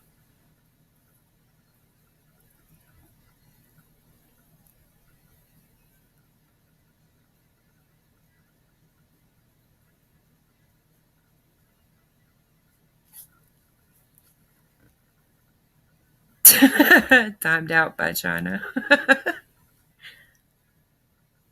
Oh gosh, chick. Goodness, don't even get me started on the trees. That blew my mind for real. Was it you who told me about that last time? Anyway, I went and looked and like read about it and like looked at a bunch of pictures. That blew my freaking mind.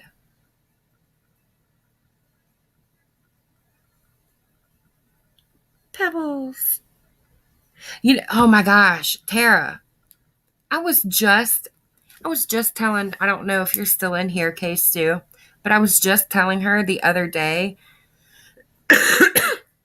we were talking about the sun and like how, well, maybe it wasn't her. It was either my sister or Damien. Anyway, I was telling one of them that the sun has definitely changed since I was younger. Glad you're back, Pebbles. I think it was Chick. But I looked into all that and that really like it blew my mind. The trees thing. Like and how big they used to be.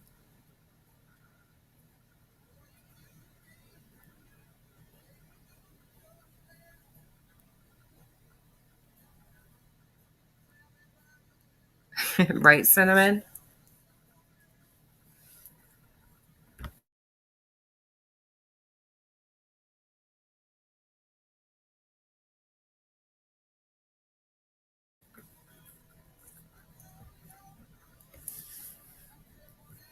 That's wild. Okay, I'm probably not great at explaining that, Raquel. One second, let me see if I can find the YouTube video.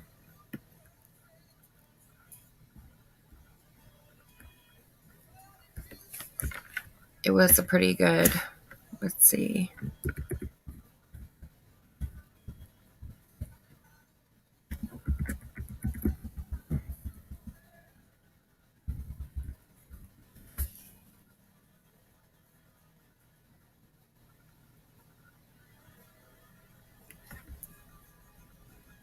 Um,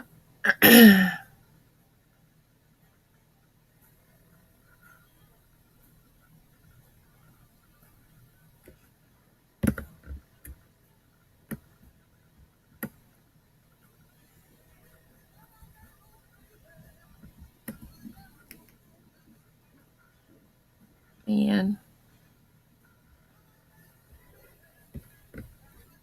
Jerks. All right, this one will have to do.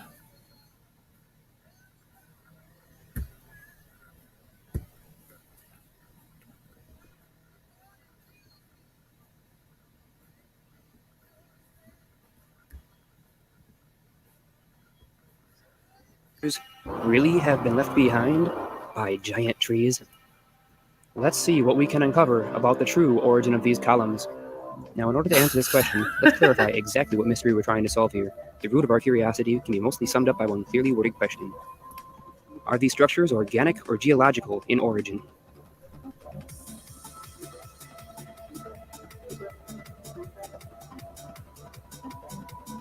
Let's begin by covering some facts about these basalt columns. Here we will observe and analyze these various rock formations as they appear before us at this point in history. We will not be making claims based on conjecture as many others have. Evidence will be, and must be, at the heart of our research.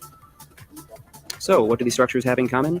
These rock formations and others like them have been chemically analyzed to reveal they are composed predominantly of magnesium, silicon, and calcium oxides. They also contain small amounts of other oxidized elements like potassium, sodium, iron, and titanium.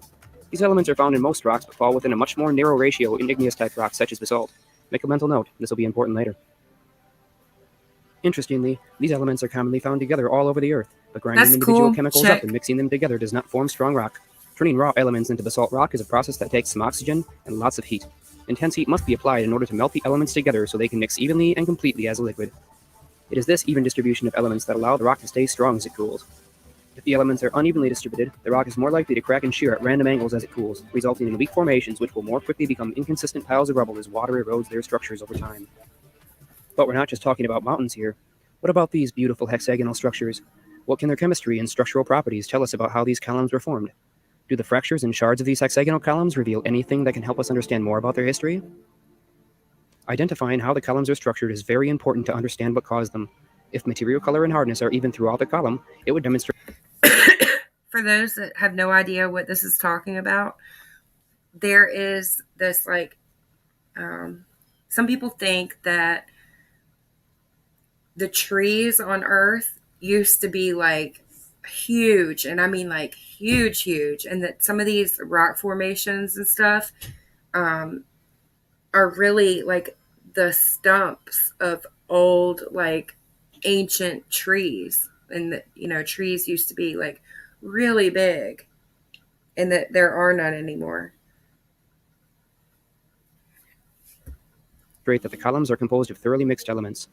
If this is true, we would expect these columns to behave in a similar way to other continuous hard materials. Hard materials tend to crack rather than shatter or crumble. Thermal stress, such as rapid cooling, can cause some continuous materials to develop a grain and become hardest where the cooling occurs most rapidly. A practical example of this effect would be the quenching process used to temper swords. However, this grain does not occur when the hot material cools slowly and evenly, such Monchichi, is that true? as with hot rolled steel or air-cooled lava flows. A practical example of this would be the process of annealing metals in ceramics, specifically to prevent cracks and weak spots. So what you're saying is, if these basalt columns were once a very hot liquid, as geologists claim, and if the surface of this liquid were cooled under the correct conditions, you're saying the columns would develop a grain just like we see in other hard materials when they're rapidly cooled? But how can we tell if basalt columns really do have a grain? Well, materials that have a thermal grain tend to shear perpendicular to the surface that was cooled most quickly, and fracture parallel to that cooled surface. This is a result of the fact that tempered materials become progressively less hard the farther away you go from the cooled surface. As a rule of thumb, remember, layers of consistent hardness tend to stick together, whereas layers of different hardness will fracture where the difference in internal hardness is the most extreme. That's wild, Monchichi. I'm going to look that up next. I didn't know anything about that. Not only do we see this occurring as the columns break on their own, but we can test for a grain by intentionally cracking these rock formations. If the grain is present, we should see that basalt flow rock breaks along the same axes most of the time. We can also reveal the presence of a grain when we try to split the rock. We would expect it to shear parallel to the long sides of the column, but just to be sure, let's test this claim. Here we can witness the process of splitting a rock using explosives, or specifically, splitting a basalt column. Because the explosives are placed down into a cylindrical bore, pressure from the explosion will be symmetrical, which means the rock will break along its weakest point, its own natural grain. Incredible. Observe how evenly the rock splits. Let's take another look.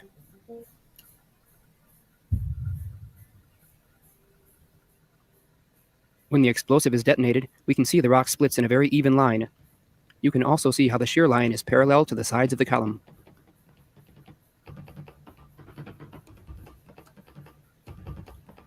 So what does this mean?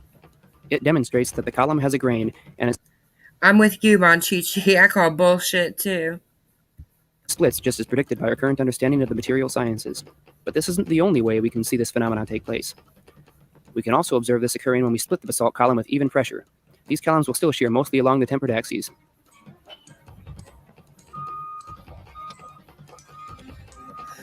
Okay, that's crazy. I've had these videos showing up on my feed. What is it? The YouTube Shorts. You know how they have a feed like TikTok and Instagram has the Reels now? Well, YouTube Shorts has like the same thing. You could just scroll up and keep watching the YouTube short videos. And I've been seeing these pop up a lot where they're hammering those stake things into the rock and then it splits. It's so cool to watch.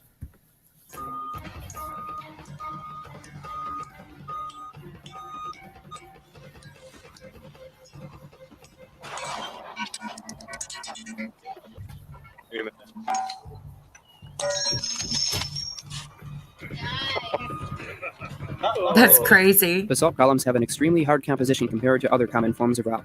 They have a very even color and consistent hardness. Many columns share a strikingly similar chemistry to molten lava flowing from active volcanoes to this day. But most interestingly, the way they crack reveals a structural grain known to form when hard materials are put under thermal cooling stress. Nevertheless, as we look at these pictures, it's still hard to believe something which looks so much like a giant tree stump might just be an ancient lava flow.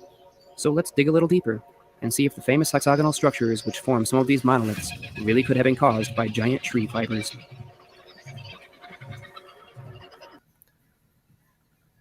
Okay. I really need to know about this.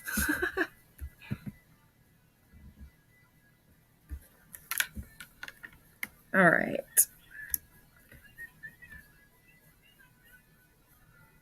Exactly, Boomer. Like, who knows what to believe anymore?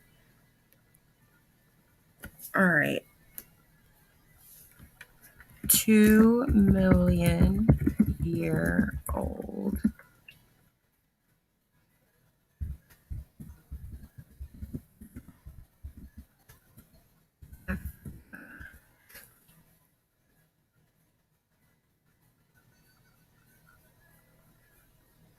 This episode is brought to you by CuriosityStream. CuriosityStream is a subscription streaming service that offers thousands of documentaries and non-fiction titles from... Is this what you were talking about, Monchichi? The 2 billion year old Earth-based nuclear reactor? I don't know if this is the right... Pebbles.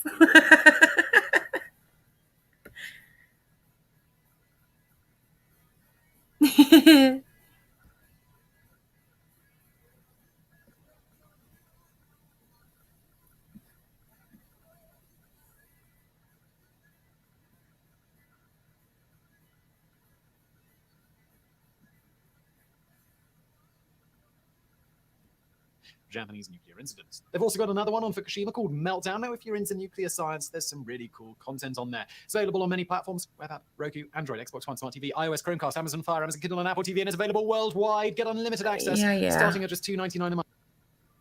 In May of 1972, technicians at the Tricastin uranium enrichment plant in France made an alarming discovery. A shipment of uranium ore from the Archaeological mine in the African nation of Gabon was found to contain only 0.71% of fissile isotope uranium-235, instead of the 0.72% typically found in nature. This discrepancy, while small, was enough to set off alarm bells, as it suggested that someone in Gabon might be diverting U-235 for unauthorized purposes, possibly nuclear weapon production. Thus, a team from the French Atomic Energy Commission, or CEA, was immediately dispatched to Gabon to investigate. Yet,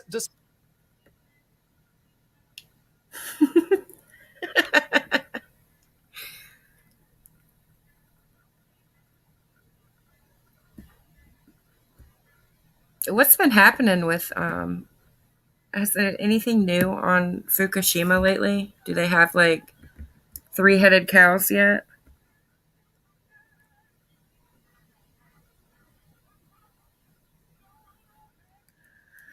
Oh gosh. Numbers.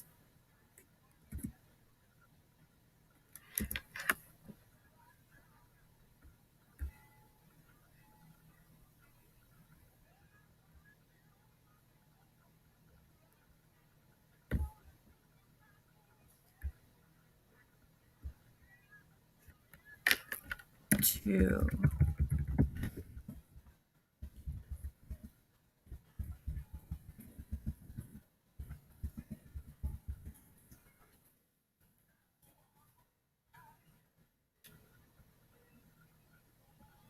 What about the pyramids?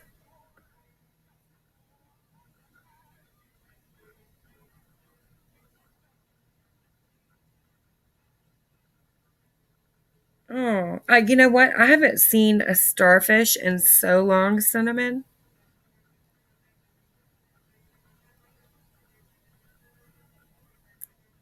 Oh, that's a long time.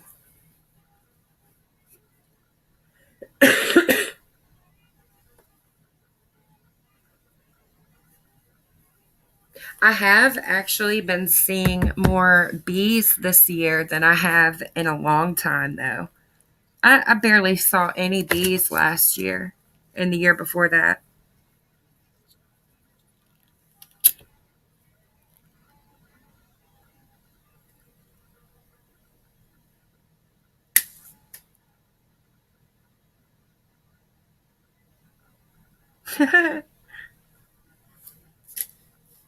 It's nuts.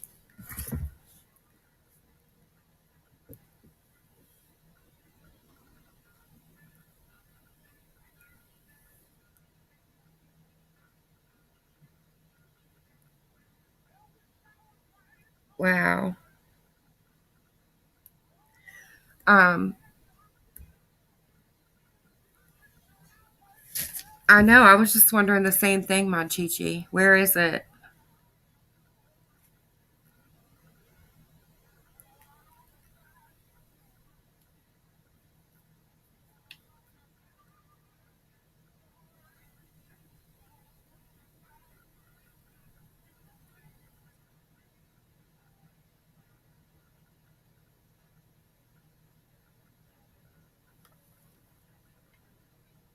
Oh, wow. That's cool.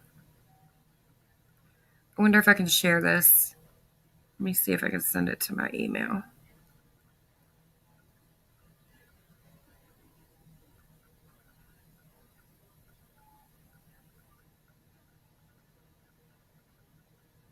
Oh, my goodness.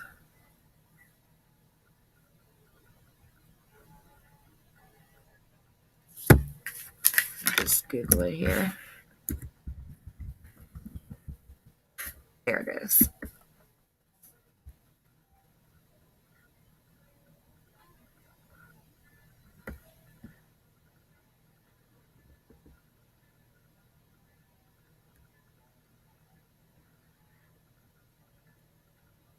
I know it's a scary thought. Okay, so astronomers capture cosmic hand hitting a wall. Watch blast wave moving at 9 million miles per hour. A really cool picture. Cancel. Let me make sure you guys can see it.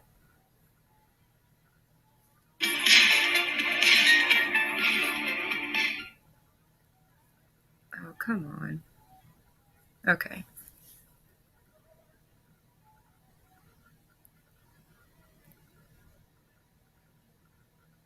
Oh, man.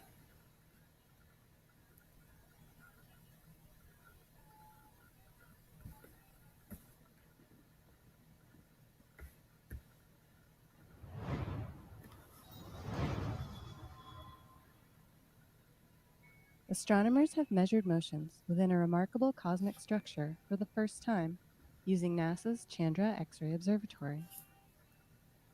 The data show a blast wave and debris from an exploded star moving away from the explosion site and colliding with a wall of surrounding gas. Researchers estimate that light from this explosion, or supernova, reached That's Earth sad. about 1700 years ago when the Mayan Empire was flourishing and the Jin dynasty ruled China.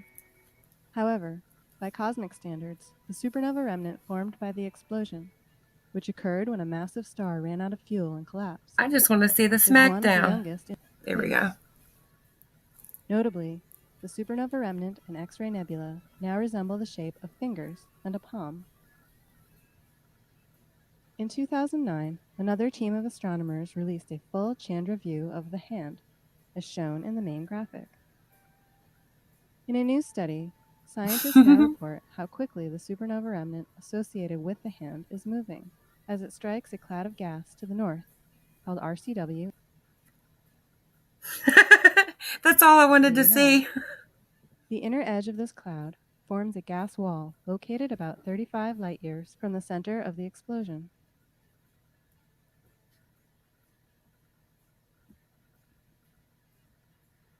Isn't it? Hey, Rumham. Good to see ya. Oops.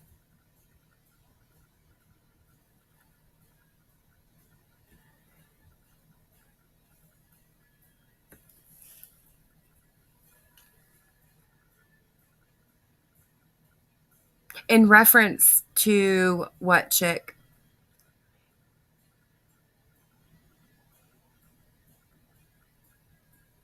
Oh, really, Honey K? Huh.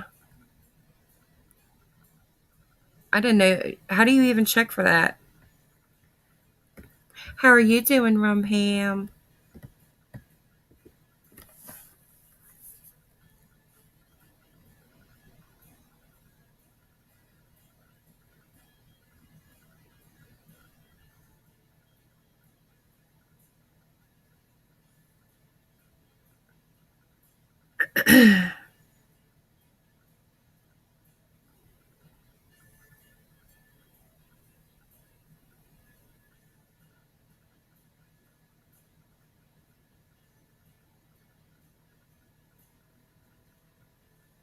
Oh, I didn't know there was a new movie out. Has anybody seen The Ice Road on Netflix?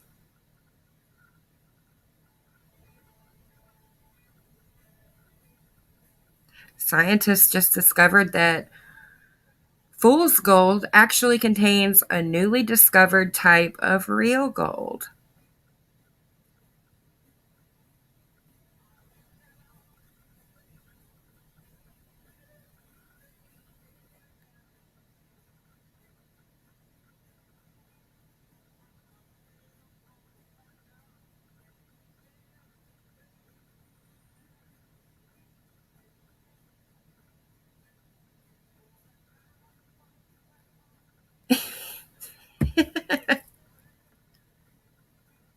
Oh, okay. Gotcha, chick. Oh, wow. Congratulations. I bet you're proud, Rumham. Aw. Too much work. The Pope's new chair.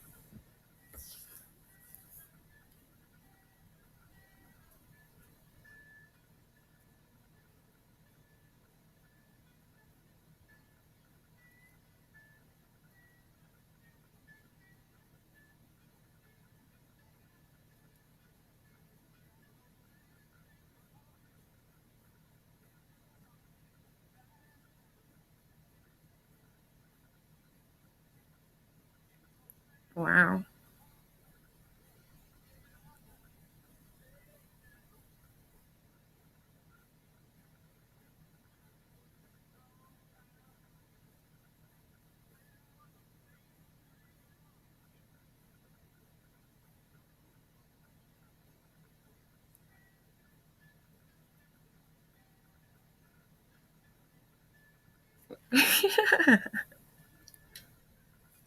Oh man, the Denver airport. There is so much crazy stuff about that. There's a lot of weird stuff about Colorado in general. Just saying.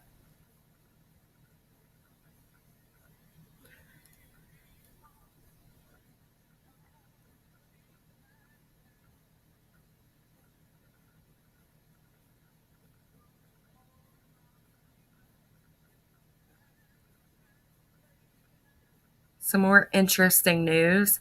A peculiar parasitic fungi discovered growing out of the rectum of a 50 million year old fossilized ant. Oh,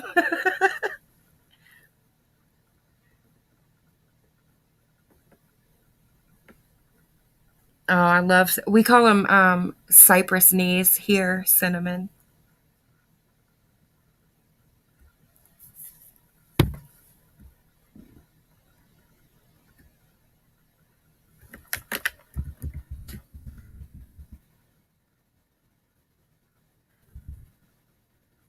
Is it throne?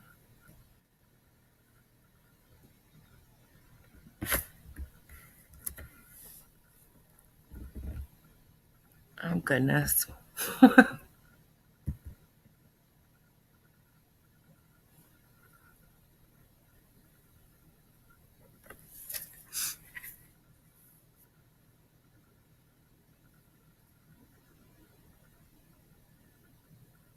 New Mexico?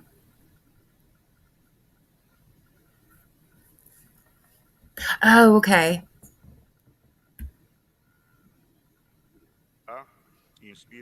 When it comes to small details, Pope Francis has already made some changes. His open attitude is obvious, but there are other things that may be overlooked by many.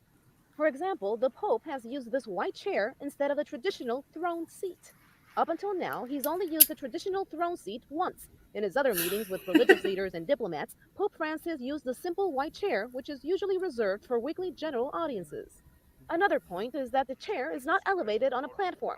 Rather, it's kept at the same level and height as other seats. In fact, during his meeting with religious leaders, he used the same type of chair as the guests.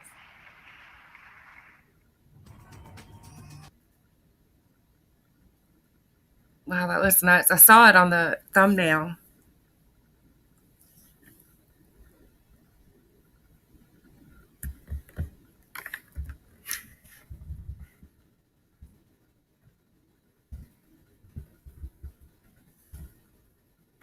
Should I Google?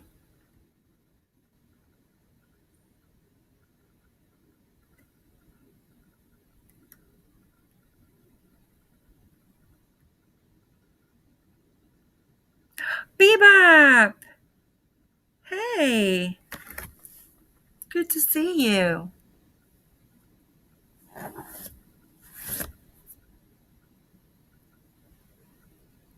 Oh, Boomer, I've never read the book.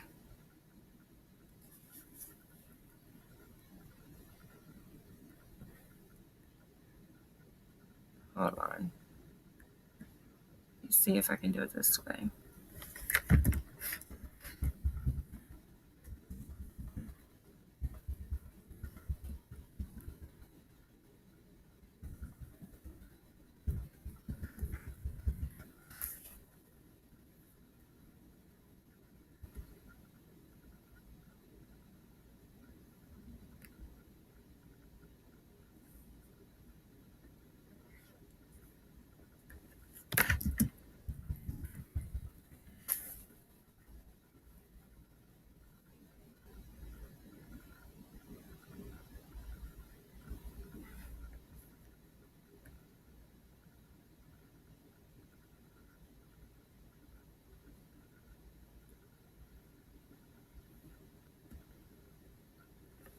All right. Monchichi, is this what you're talking about?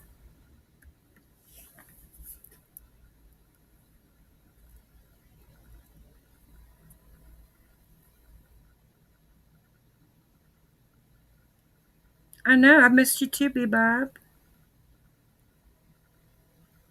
Yes, I am East Coast.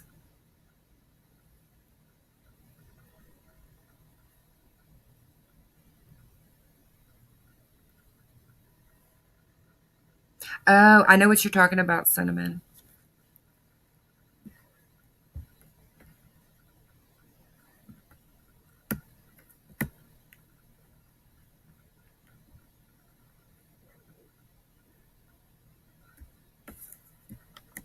Whoops.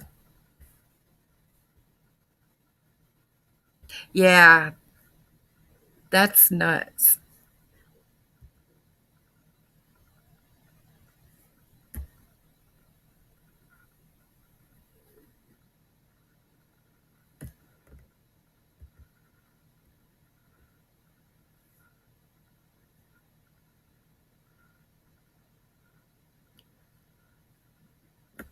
Uh-oh.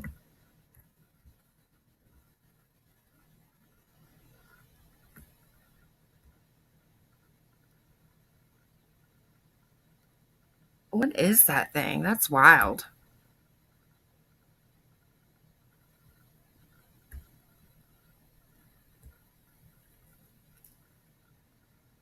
Have a good night, Tara. Good night.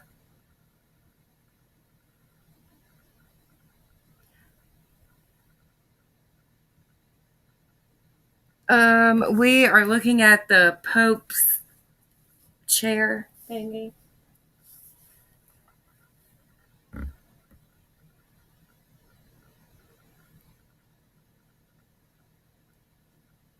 Zombified by ancient ant butt fungus.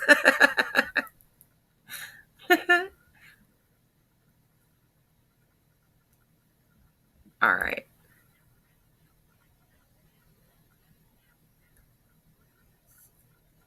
Oh no, whoops. I didn't mean to do that.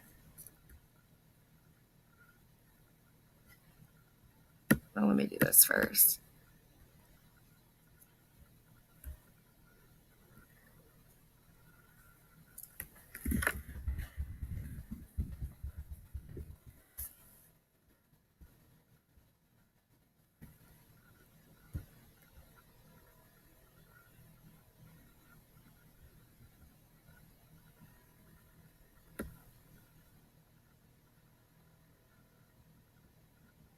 Oh.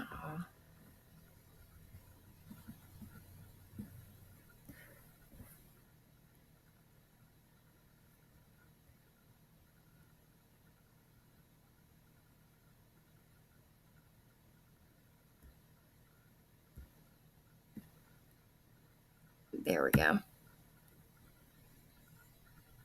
Going around right now, Boomer? Like new, recent? The Denver airport thing is crazy. That's what I was just looking at.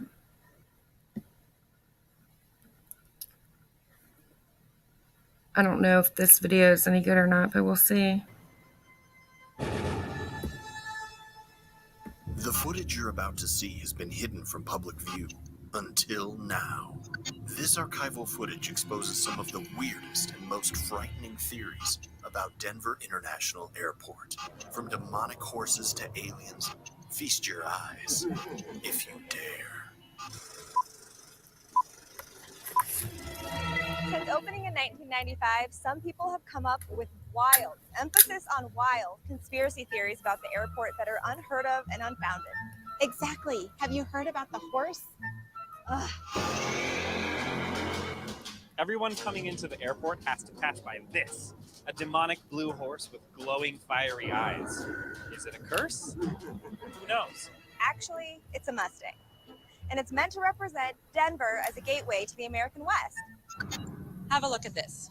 This artwork is located on the Concourse train station. So tell me that it doesn't look like post-apocalyptic ruins.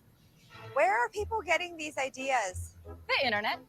Denver International Airport's public art program dedicates 1% of every construction project budget that goes directly to art, which leads to some really interesting art. There are over 40 installations that people really seem to enjoy. But there are so many other signs that fuel these conspiracy theories. Like, take a look at this. New World Airport Commission. Who are they? I've heard that that's a moniker for the Illuminati. The New World Airport Commission is a completely made-up name. When we opened in 1995, we were a new type of global airport, but that group never existed. All right, so what about this one? AUAG. AUAG. Australian antigen. The rumored poison of choice for the Illuminati. No. We're in Colorado. Look around. Colorado's a mining state. That's a mining cart. AU is the atomic symbol for gold, and AG is for silver. But what about the tunnels? You want to go see the tunnels? Let's go see the tunnels. See, these tunnels underneath the airport are used to hold secret meetings for aliens and lizard people. Wait, is that a baggage cart? Yes, that's a baggage cart. It's not so fancy down here, is it? There are more than 1,000 people who work down here in the tunnels. So what are you saying then? That all of this weird phenomena isn't related to some huge conspiracy? Yes, that's exactly what I've been saying this entire time. Huh. So whether you choose to believe or love to debunk, next time you're at Denver International Airport, feel free to explore. Alrighty then. Aw, Bebop. Thank you so much. I know, it bugs me, chick.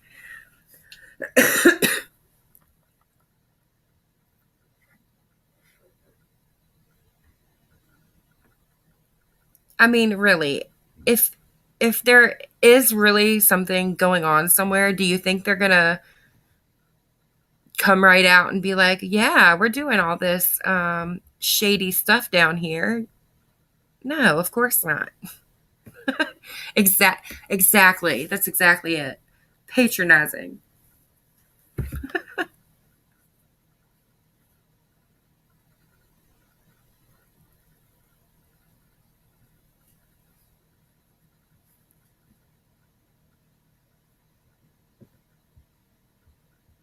That was oh yeah, the Switzerland. That's what I was just watching. Is that what it was?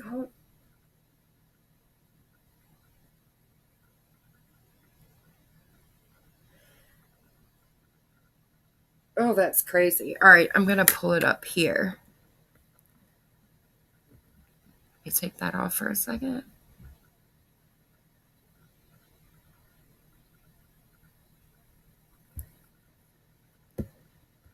History.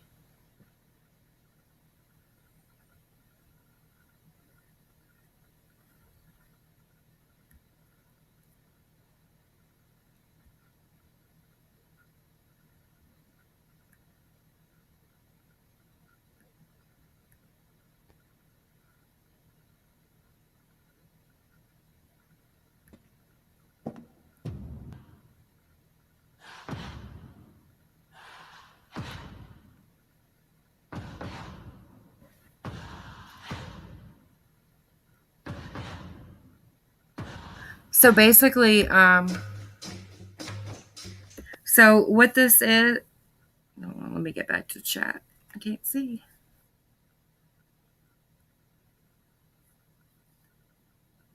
Okay, so what okay, Monchichi.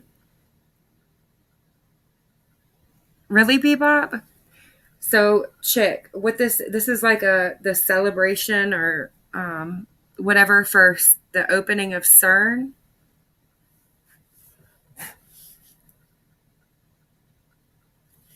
Okay, just clarifying. Because it's really bizarre. I just watched it.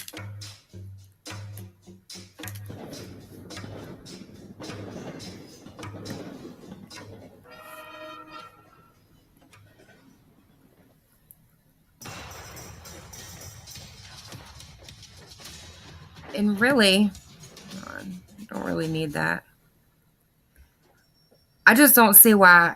I don't understand how this goes with CERN and a particle collider. Like, what?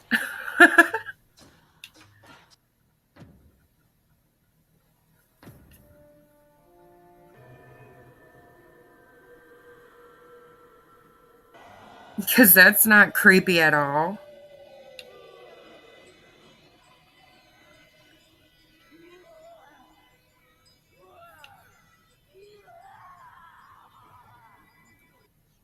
I've never seen this before. Before you sent it to me tonight.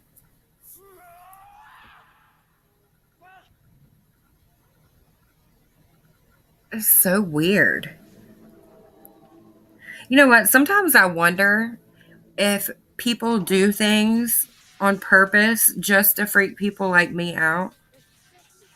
Like, haha, watch these conspiracy theorists trip over this. Okay, so Honey K Girl, this is an opening, like, celebration ceremony or whatever for CERN over in Switzerland.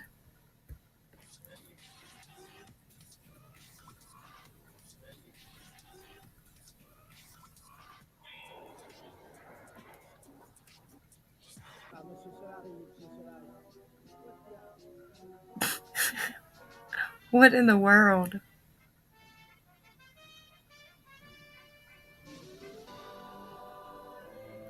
Aw, Bebop, that's so cute.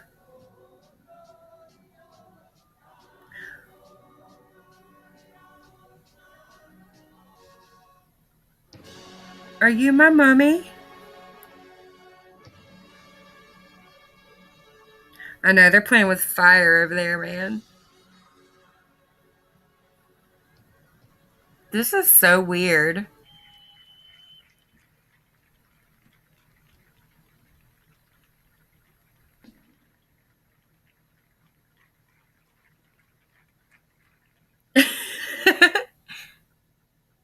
Okay, that was like one of the most bizarre things I've seen in a while.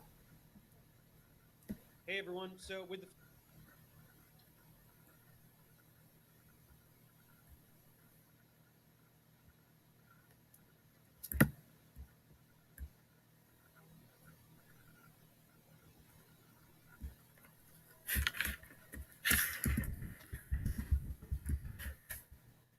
All right.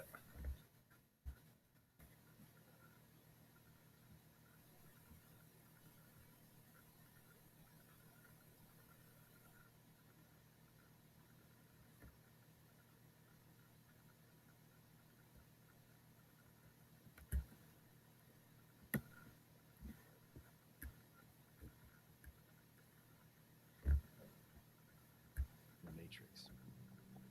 A glitch in the matrix is an explanation for an unlikely or irregular occurrence. The origin of this refers to the 1999 movie The Matrix, where reality is a simulation, and when you experience deja vu, it's caused by the altering of the matrix around you. A glitch, on the other hand, is typically a sudden, usually temporary malfunction. So a glitch in the matrix is when you see or encounter something weird and out of place. These glitches come from, but are not limited to, lighting illusions, out-of-place objects, duplications, implausible-looking scenarios, and broken textures. Long story short, when something really weird or irregular is noticed, we call this a glitch in the matrix. So like the video, subscribe now, and let's get right into some glitches in the matrix. How about a cloud over a mountain that refuses to leave its placement? Those are cool. I've seen pictures of those. Frozen ice.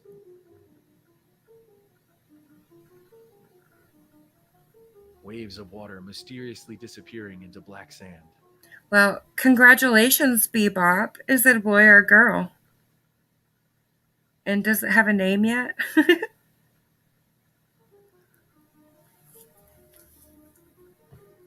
Sometimes humans react identically in every motion. Oh, that is weird. Don't even get me started about sports.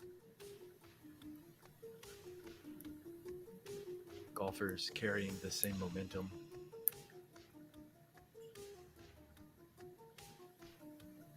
Sometimes these are so strange you have to ask if the footage is being played backwards. What? What about finding a near identical copy of yourself at a wedding?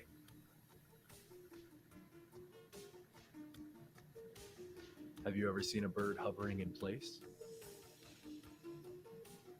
I've seen hummingbirds do It's it. not a bug, it's a feature.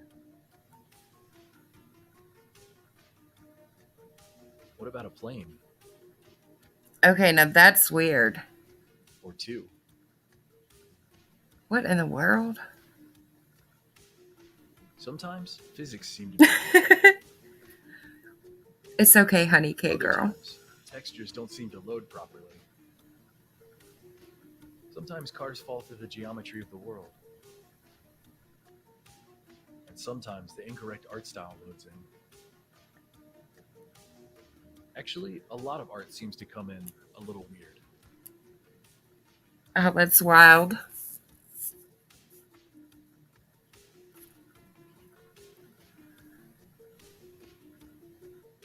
And don't get me started on clouds.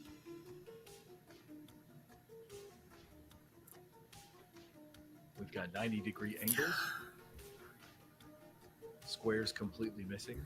Do any of you guys ever watch I need to find him again. I don't think I'm subscribed on this channel. What is his YouTube? It's Mr. MBB or something like that. I need to find him again. He does like space weather stuff. Aw, Petals is a cute name. But he has a lot of those really cool, like, a lot of people send him really cool photos. A cloud shaped like a cube. Let me see if I can find him. And yes, even spherical Mr. clouds. MBB. There it is. Sometimes humans float. And other times boats float. Even trees float from time to time. I've been watching him forever. He's also, I remember, okay, so he appeared on that show, Ancient Aliens. I forgot about that.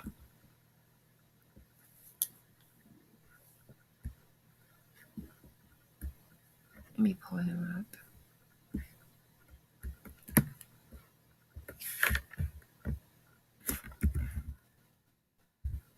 What do y'all think about this weird, like, crazy weather? Like, remember when Texas had that, like, ice storm? And now, like, there's parts of the country that are having that crazy heat wave? I question everything. All right, here he is.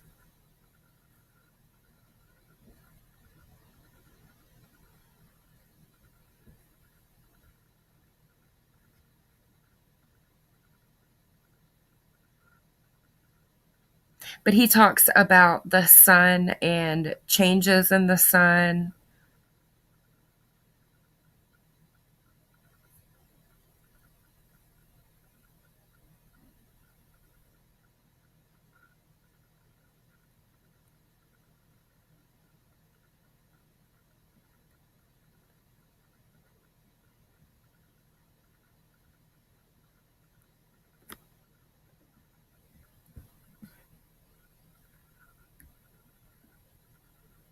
Oh man, that was, you know,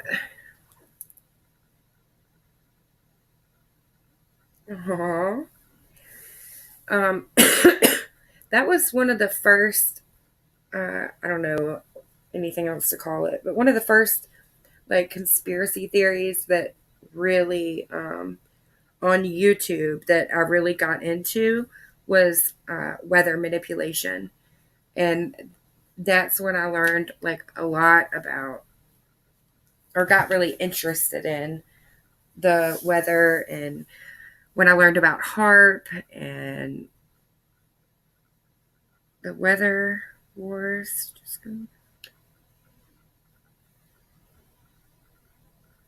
Wait, what? What am I supposed to look up?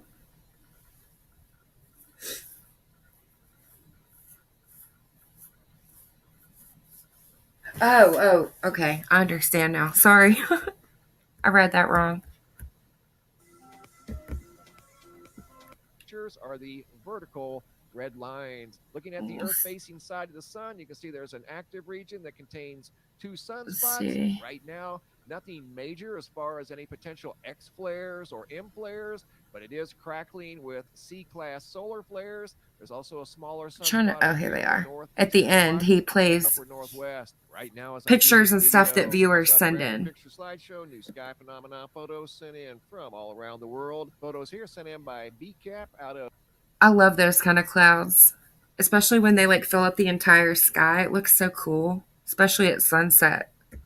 Oceanside, very low cloud deck of cirrus clouds that almost look like gravity waves all compacted together, just dominating the sky. Andrew B. out of Canada, this here looked like some sort of a wedge or the wing of an airplane just up in the sky all by itself. That's what caught his attention. I know, right, honey K girl? It's crazy. Where's this whole year gone? I feel like 2021 has like flown by. That's why he took the photograph. Another unique cloud, also from Manitoba. Angela out of Cashtown, Pennsylvania. Horizontal rainbow in the sky all by itself. Alan out of South Florida. Massive. Okay, that picture right there with like that dark shadow, like that line. I have a picture that I took at Nag's Head. It wasn't last year. I think it was the year before last. And it's like that. It's like the wildest picture. It looks so cool. Shadow beams spanning the sky at sunset. Scott B. out of Plant City, Florida. Ominous looking storm clouds very low to the ground. Sent in by Scott out of Plant City, Florida. This one here was sent in by Polenta. The photo was taken from Fort Walton Beach, Florida. I don't know if it was the same day that Scott took those photos from Plant City, but that is one ominous looking sky. Unbelievable photograph, and that is unedited too. You can see people down here looking at the sky, taking pictures of it. What an incredible view. This next segment was sent in by Belinda out of Prospect, Ohio. Big double-decker rainbow in the sky above Ohio. Jose G out of Scotts Bluff, Nebraska. Fiery orange sky above Nebraska. Brian T out of Missouri. This is unedited exactly the way I received it. Those are some very colorful mammatus clouds. Mark N out of Buffalo, New York. Bright orange clouds that turn to a bright pink, almost fluorescent pink, above Buffalo, New York. Same sky. Sky pictures are my favorite. Like my favorite. If y'all ever have any really cool sky pictures or really pretty sky pictures, oh my gosh, please send them to me. They're one of my favorite things in the whole world. I've been feeling that same way, chick. Same night, the colors just extended even farther. Jose P out of Atlantic City, New Jersey. Bright red that's sun pretty. setting very low on the horizon. Maria C out of Nebraska. These were some very unique mammatus clouds that were kind of flat. Mammatus clouds normally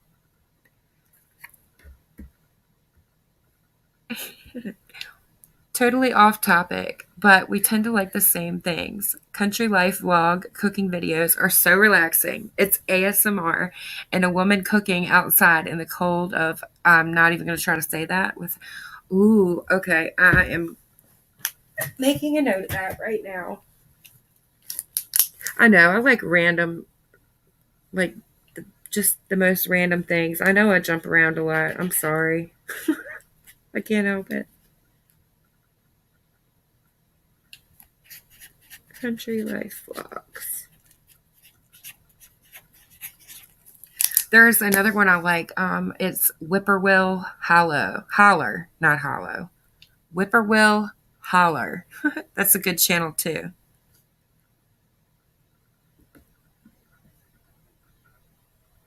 look like puppy cotton balls. These here kind of look like seashells or something up in the sky. Great observation. Holly out of Jacksonville, Florida. Unedited jumbo halo in the sky. Almost looked like spilt milk in the sky above Jacksonville, Florida. Chuck out of Clarkston, Washington. This here looks like an albino halo. I was getting ready to say, what is that? It looks like a rainbow, but it's not colored. In the proximity of the sun. Great observations, guys. Keep the photos coming. If you have any photos you'd like to share, you can send those to reports at Mr. MBB.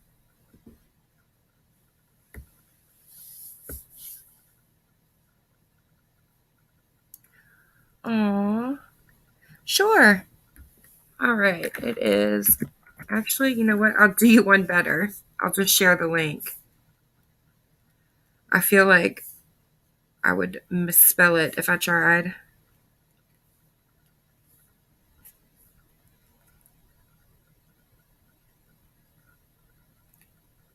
There's the link. You do too, Boomer? That's awesome.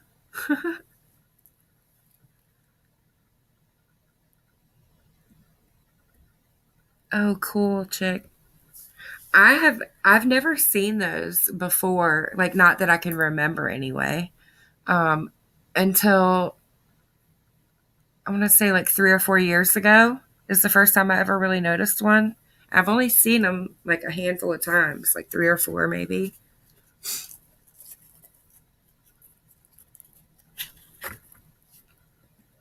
But we've been having a lot of what in the world just happened? Oh.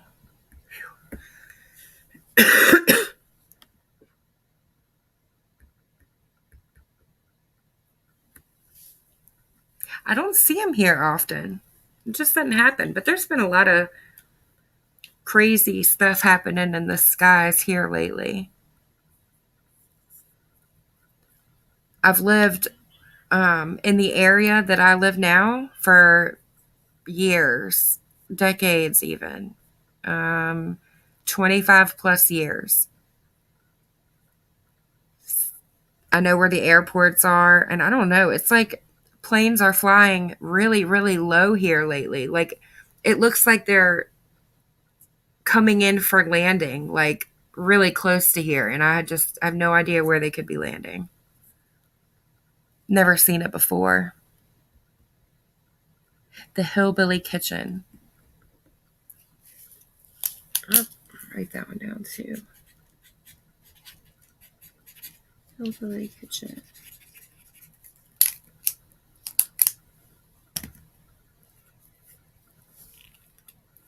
Oh, wow.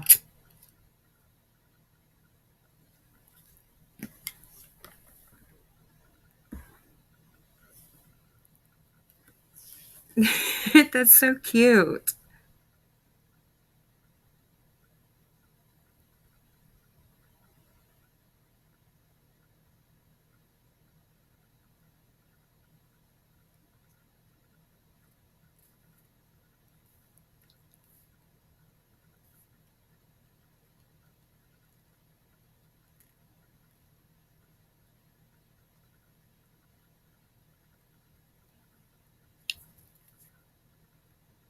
Yeah, those little jets.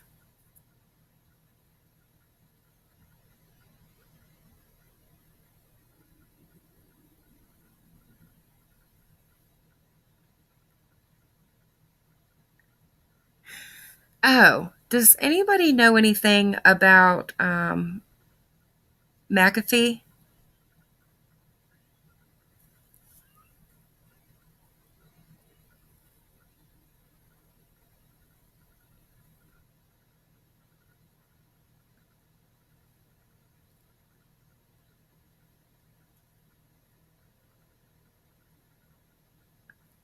No, thank you.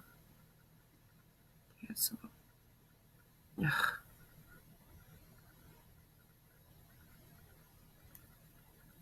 Oh my gosh.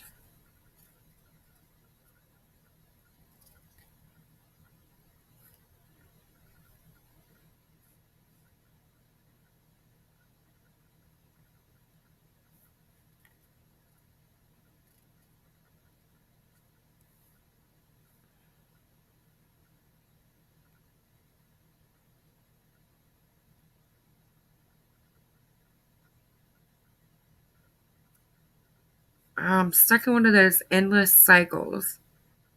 Blah, blah, blah wants to send you notifications. Block or allow. No matter what I click, it runs me in a circle and I can't get anywhere.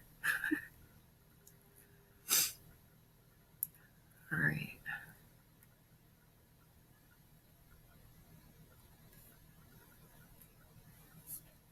Yeah, I think so too, Boomer.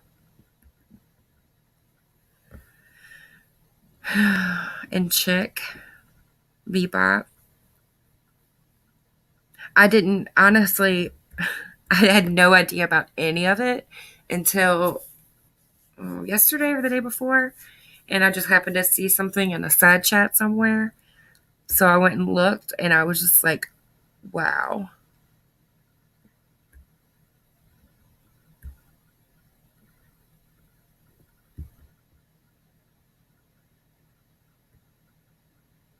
Oh.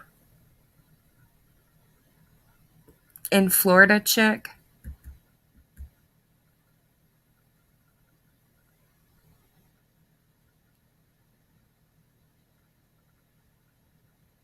That would be really cute. I always wanted little chickies when I was younger.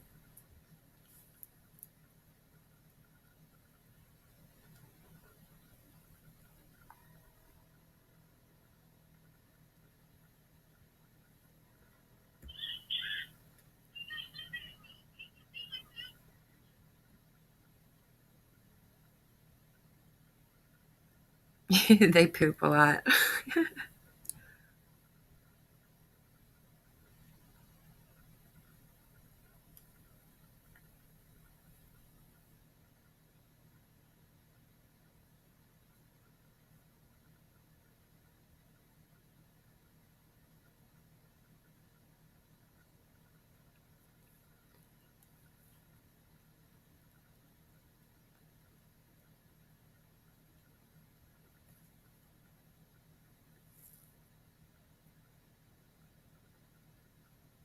Aw.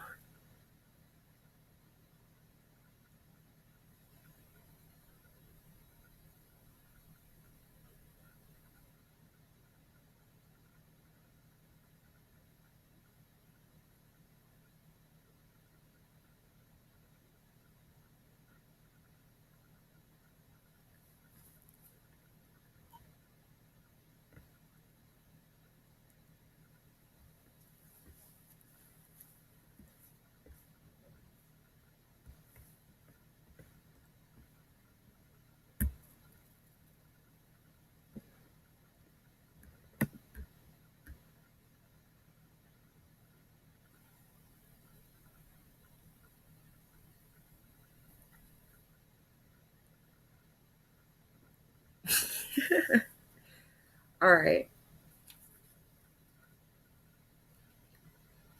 I'm going to show y'all a little laugh now.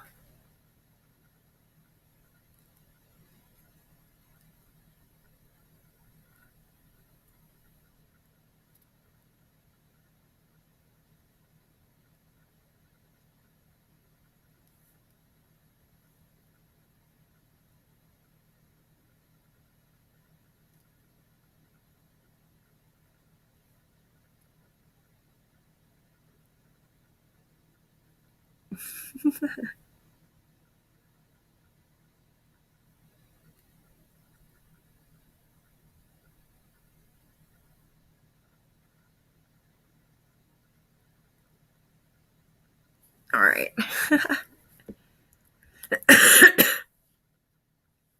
Oh, shoot.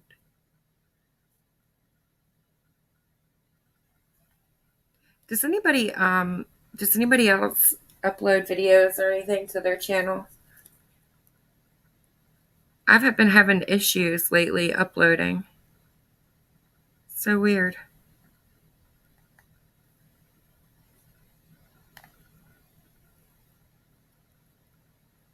All right.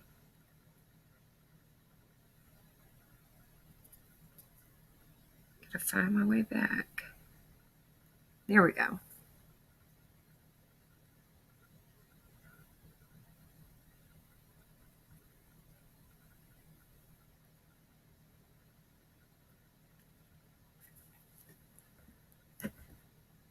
We'll start with the 80s one.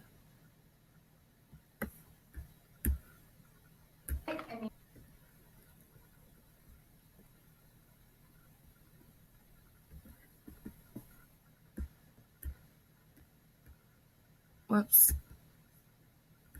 There we go. Don't you have a crush on him? Not even. He's a dweeb. Okay. The title of this video, and she makes me laugh so hard, is crap, where'd it go? If beauty YouTubers existed in 1987. And this is Jamie French. Welcome to my beauty show. Today I'm going to teach you how to get ready for your glamour shot. First, we're going to get a flawless face with our reactor pan stick. You don't need to do any preparation to your skin. Ooh, this covers all my yuckies. It smells like perfume dust. Just tap it on. No need to pin your bangs back. Don't really want any of my skin showing. Very opaque. Next up, we're going to do some rouge. Rouge. All the way up to your forehead. Sounds good, honey. Oh my gosh. Yeah, there we go. Makes perfect sense for blush to be up by your eyes. Say what? Moving right along to eyeshadow. The only option is blue. Never mind what color flatters you. Just do blue. Elongate it this way. Keep it harsh, just an irregular shape. Cowabunga! Now for eyebrows. Just leave them completely ungroomed, and we're going to make them a little bit bigger. I have no other method I know, right, Rumham? of applying eyebrow color than with a Q-tip. Oh gosh, today on my way to the local IGA, some cat rolled down his window and asked if I had any Grey Poupon. Put your eyebrow color lower than your eyebrow. I think we need a little more color up here, you know, just some Neato peach. This is Neato. I really thought peach was going to look good, but it just looks grody to the max. Can't wait to go slam dancing later. So is Dave going to be there tonight? I mean, don't you have a crush on him? Not even! He's a dweeb. I'm really just trying to look better than Janet tonight. Have you seen her new perm? It's butt ugly. My guild. Next up, mascara. Maybelline Great Lash. No other option. This is so fat with a pH. For your lips, we're going to take a god-awful gold. Hold it weird. You know, just a shiny, strange lip color. Oops. Do I need to water yet? Come home. Don't forget to blot. They were all at Aquanet, so I had to go with Rave. It's not holding. Next up, eyeliner. Go on the bottom of your eye and go all the way into this corner. I've never looked better. Come home. Now we're going to accessorize. Starting to get cracks in my smile lines. Perfect. Pop in your hoops. Now we're going to fix our hair. I just really want these sides to look like a gill. Pretty gilly. Not gilly enough. I loved my Trapper Keeper, and I swear if I could find one today, I would totally buy it. Oh, there we go. I'm going to change my name to Gillian.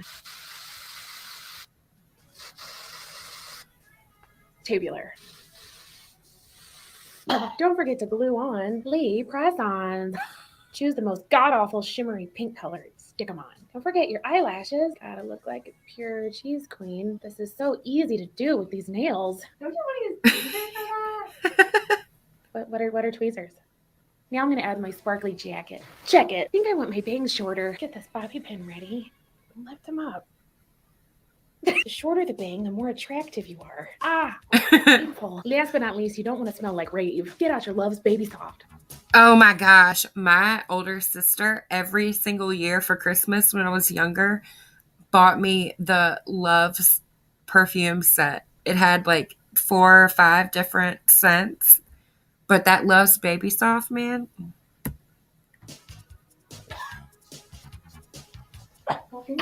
Smells so good. Really, Boomer? Good, like pure talcum powder.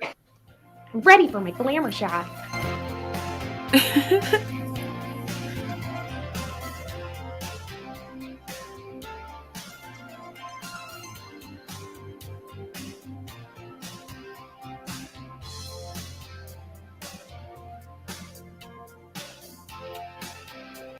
Who else had glamour shots? Be honest.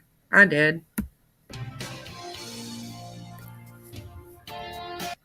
Hey, Kat. Welcome.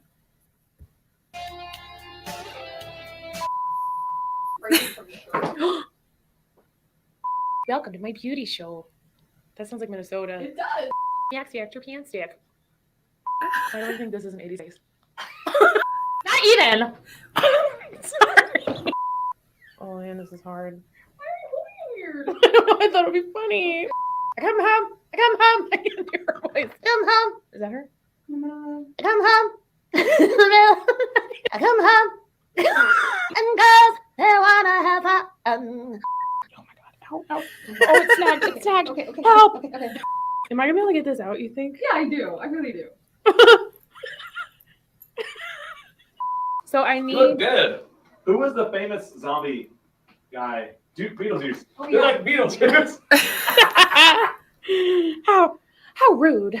Why are you talking like Aaron? I'm ready for my glamour shots. I'm not talking like No, you're that. talking like especially on a hot dog. I know it keeps coming out. By the way, do you guys like my home?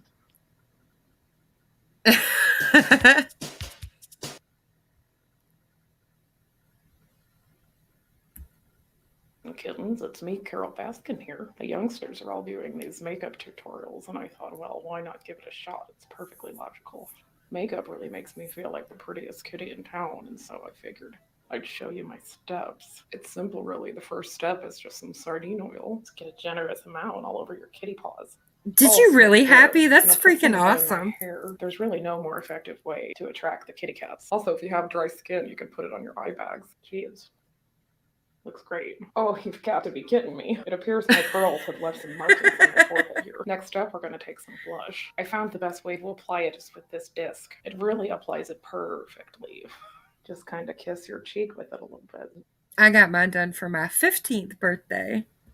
There. I'm feeling good about this. So next we're going to do the eyeshadow, and I'm not sure how to pronounce this brand. I'm not very literate when it comes to makeup. Just Oh my gosh. here. You really don't even need brushes in a scenario such as this. I'm just going to use my paws here. All right, cool cats and cool kittens. Next up is some glossy gloss on my lippy lips. This brand is called ColourPop. Color. It makes me want to meow meow. I think I just need more. Oh man.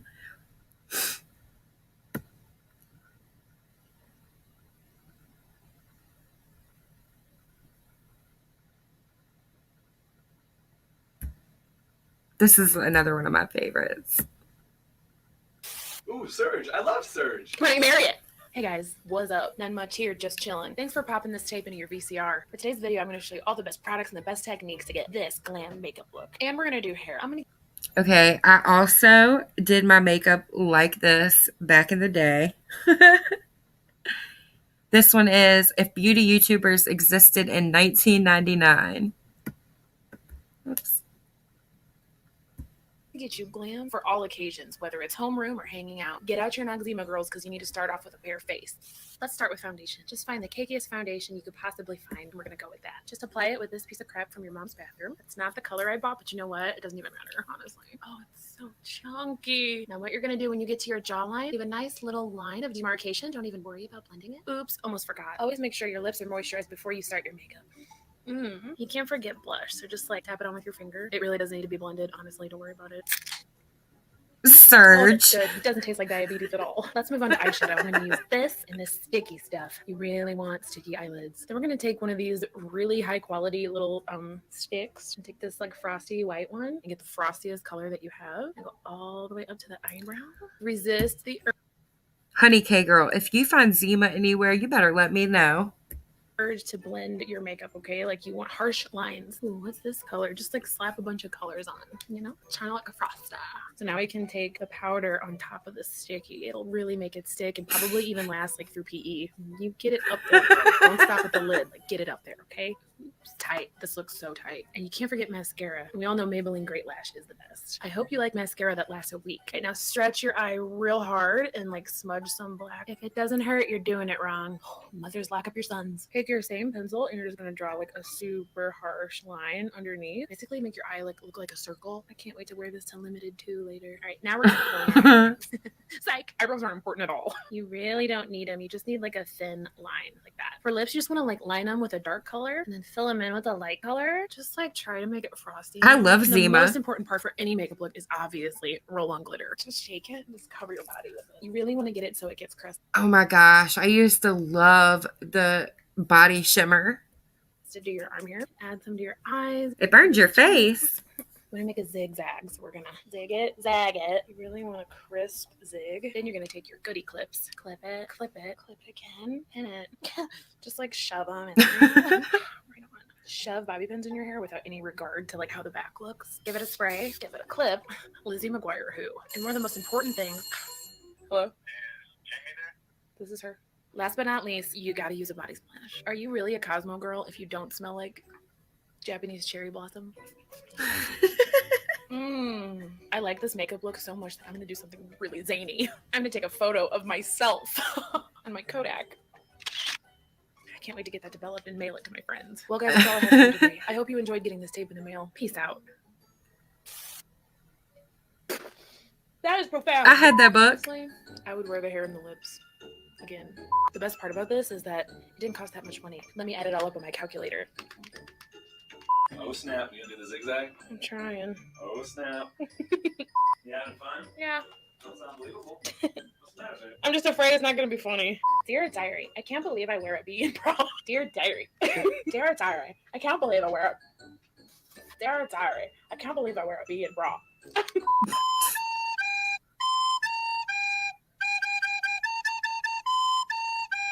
Ooh, Surge, I love Surge. I can marry it. Good, so ratchet. They went all the way up to the eyebrow in the 90s? Yes. You sure? Mm. Ooh, Surge, I love Surge. I can marry it. My sister thinks she's so cool because when we move, we get to sleep in the new bunk beds and she's going to get the bottom bunk. Dear Diary, I go to this camp with the YMCA. Tomorrow we'll go on a field trip to Six Flags. My camp counselor is so cute.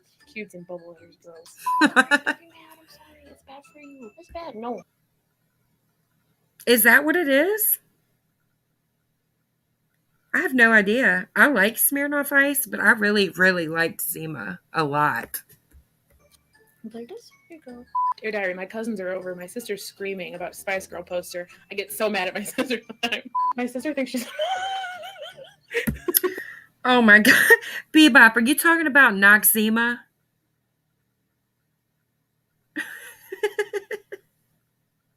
I love you so much. This is real. Dear Diary, me and my sister staying home from school today. We're watching Harriet the... I have a bitchin' summer. Oh, or I'm the clown that came to town to sign your yearbook upside down. Bye. I love this part. I once loved this movie so much that I went and got a notebook and spied on my neighbors in my backyard. Every telephone, every home is saying what she thought that it was going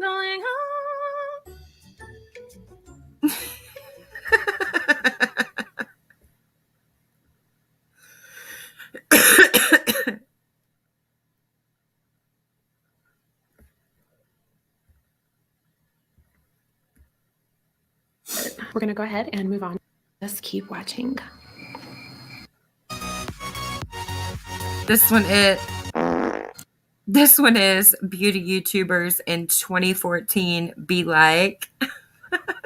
Hey guys, it's me, Jeannie, G-Me, from Makeup by Jeannie. Welcome back to my channel. You guys have been asking me like crazy for my go-to glam look. So many comments, so many DMs, so many messages on Facebook, always saying, Jeannie, show us your glam routine. I'm so sorry it's taking me so long to get this video out for you guys. I am so sorry about the lighting. I am so sorry about the background. I am so sorry about my hair. I am so sorry for being sorry. So if you want to know how I got this glam makeup look, just keep watching.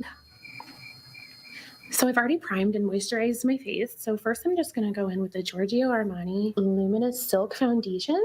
This is only $60. And we're just going to go ahead and apply that with this $20 piece of foam. Just bounce it. Go ahead and bounce it. Bounce that all over the skin. Oh, this foundation is so good and it's so affordable. Now with the NARS Radiant Creamy Concealer, just going to be like a triangle under the eye. Big triangle. And then get the mustache and then the chin. Cake it right here between the eyebrows and then down the center of the nose. Shouldn't you be looking into the camera then? Oh, no, I just look at myself. I'm going to go ahead and go ahead. Next up, we're going to take our Laura Mercier Translucent Setting Powder. Just always have to make sure my hand is behind the product. And we're just going to go ahead and push that into the skin. It's just powder. Right, Romam? Your entire face, forehead to chin. Doesn't matter what your like skin texture is, and whether it's dry, super dry, crazy dry, you still need to powder your whole face. Oops, I forgot to prep my lips with my EOS lip balm. Okay, I have to say, I loved that EOS, but I really, really love the EOS now that they have the the one that's not the ball like that, the one that's actually a stick. I really like it. My friend Allison's back to making her look trashy. Whatever, it's fine. So now for the under eye, we're gonna really brighten the under eye and really make it pop. I can't decide between Kat Von D and MAC Pro Emphasize. I think I'm gonna go with MAC Pro Emphasize, like a tried and true ride or die staple for me. We're gonna, oops, this is what it looks like. We're just gonna load it up on our beauty blender and just press it on top of the concealer and the other powder. Just really wanna brighten this area like white. And the mustache area, you really wanna highlight like your boogers and mustache. I think I'm about to hit pan. By the way, I got this at Hot Look. Just really my nose. I actually don't think that's bright enough, so I'm gonna. Cat, yes, that one's my favorite. The Sweet Mint. It's like that green color. It's my absolute favorite. Use some Kat Von D. Just layer a third layer of powder. I didn't like it either, honey. I mean, okay, let me take that back. I liked it, but it wasn't my like favorite kind. I don't like the like waxy, sticky, or like the hard ones. I like lip balms and glosses that are like slick, if that makes any sense at all.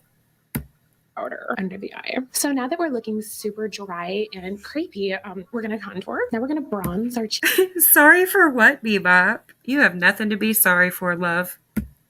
This is NARS Laguna.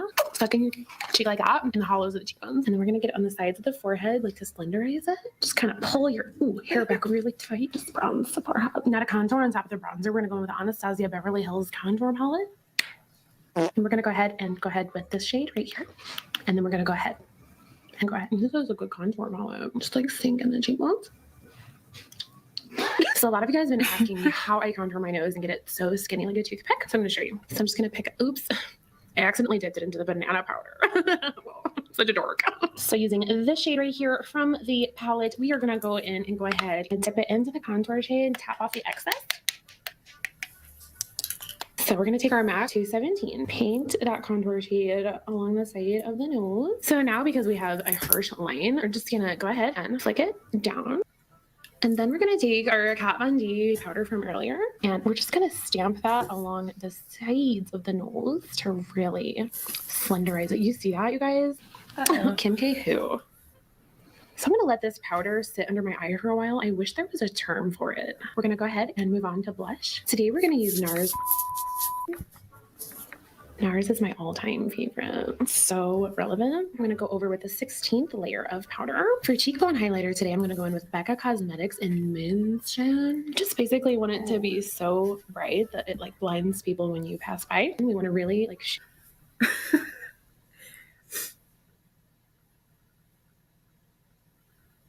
Yes, you are a joy, Bebop. I just had a spider on my leg, and it freaked me out for a second. Now I don't know where it went. Shimmery mustache area and a really shiny chin so that we look nice and oily down here. And then for my favorite part, nose highlight. Just using my finger here, I'm going to go ahead and highlight the very tip of the nose. Just kind of want like a white dot on the end of it. And then using a little precision brush, we're just going to highlight right down the center of the nose to really slenderize it. So now we can dust off all the excess powder. Go ahead and dust it. And then you're just going to go ahead. Now we're going to take the MAC Painterly Paint Pot, which I'm definitely holding right now. Just going to dab it all over the lid. And this does not crease at all. Now we're gonna set our entire eyelid with powder just to make them really, really dry. I'm such a goof. Burn your leg down. It's the only way. I can't decide between palettes today, so I think I'm gonna use both. My Urban Decay Naked 2 and the Too Faced Chocolate.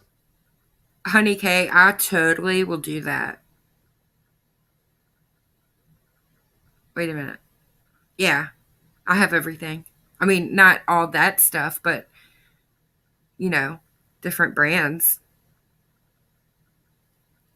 Heck yeah. That's a good idea, Honey K girl. Bar palette. Here's what the chocolate bar palette looks like. I'm going to pick up this color right here. We're just going to sweep that into the crease, windshield wiper motion. It's going to be our transition color. This palette was... Oh my gosh, I just remembered out of the blue. My daughter, probably about 4 or 5 years ago, She was like 10. She was really into like all the beauty gurus and stuff. And she recorded her own like makeup tutorial, and it is so funny. I'm going to find that because I kind of want to play it really bad.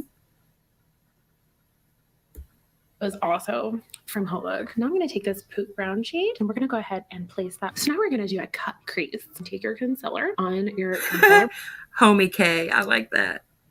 brush. This is the one that came in the Naked palette. I'm just going to kind of create a new crease and then just kind of tap it. So now from the Naked palette, I'm going to show the gigantic brush into one of these skinny little hands. Oh, these are so pigmented. I'm just going to go for the color Verve. We're just going to pack that all over where we put that concealer.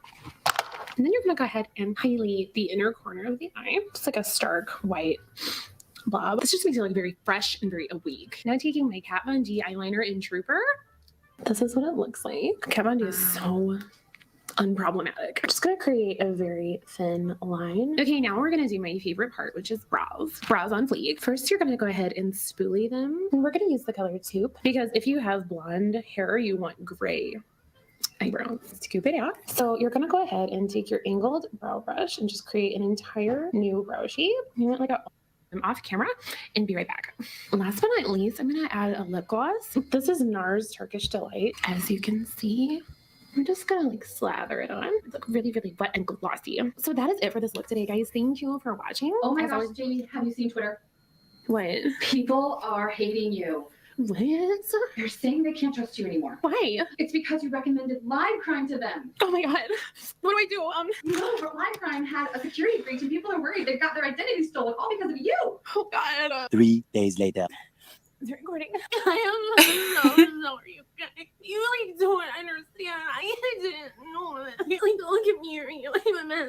I didn't know it. This happened because when I was 6 years old, I lost my goldfish Priscilla. Like I never really healed from that. Hey, look at me. I have a messy butt. I am not okay. I promise it's so hard. Like you guys don't understand. You don't understand. In fact, like it's your fault. Actually, like I am the victim. Like being an influencer, heavy as the crown. You know. Like do you guys follow Makeup by Bicole? I met Bicole at our all expenses paid trip to Dubai, and Bicole was so mean to me. Like she said I had a mustache, and like I do, but that's not the point. Like I am treated so horribly. Anyway, what I'm trying to say is I want to do better for you guys, and I promise. Hey, Jeannie.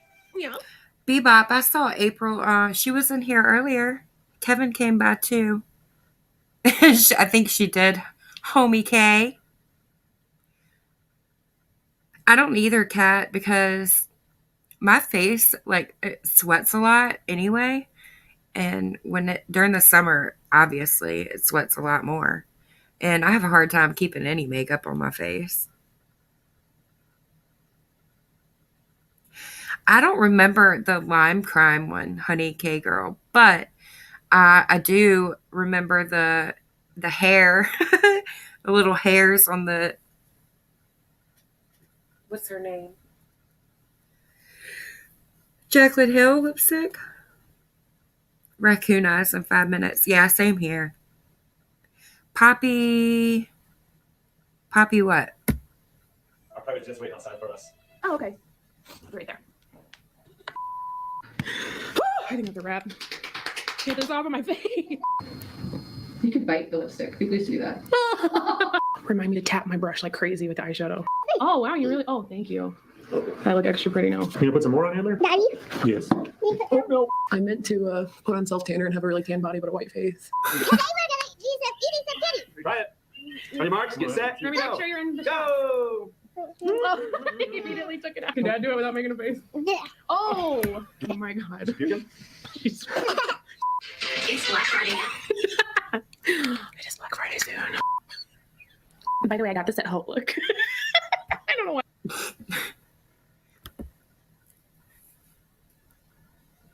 Oh, it's all right.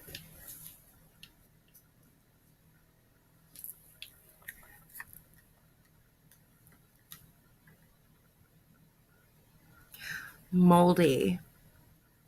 I do remember some moldy, but I don't. It might have been that.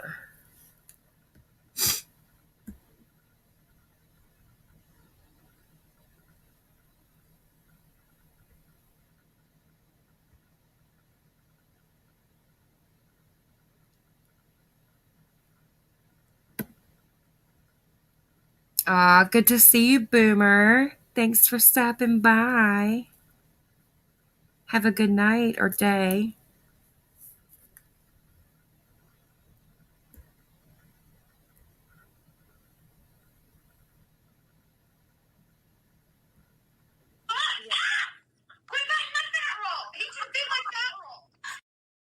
Whoops.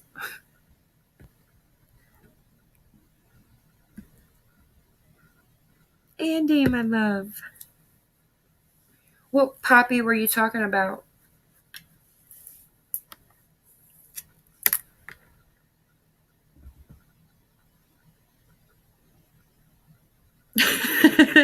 Right? I don't think I've ever in my life spent more than, I don't know, $10 on a foundation. But I don't really wear foundation, so. Some weird girl.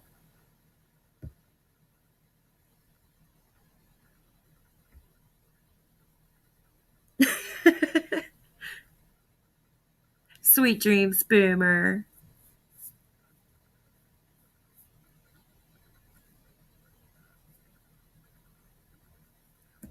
Bebop.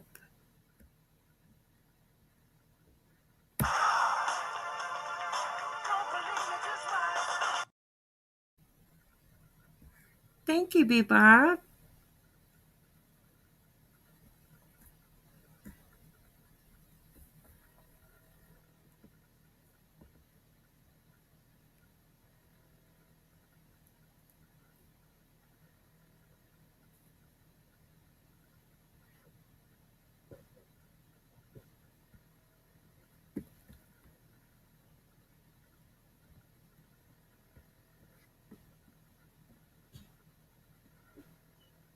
So that girl that we kind of talked about a little bit, I sure do, Andy. Give me a second and I'll grab the link. The bot thing posts it sometimes too, but I'll grab it for you. That girl that we talked about briefly, that ashy cat, I have commitment issues too, apparently, honey cake girl. No, don't be sorry, hon. It's all right.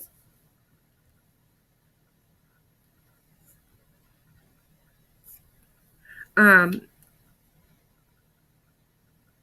ashy cat. So I saw her, she was live the other day, and I stopped in there just to see what was going on because I hadn't really heard anything about her lately.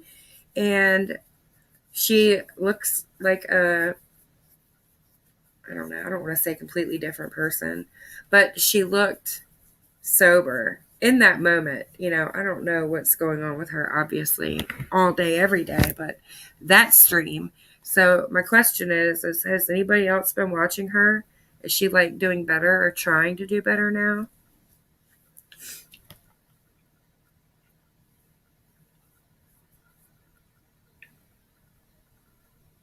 And by better, really, I only mean is she just, not dying on camera.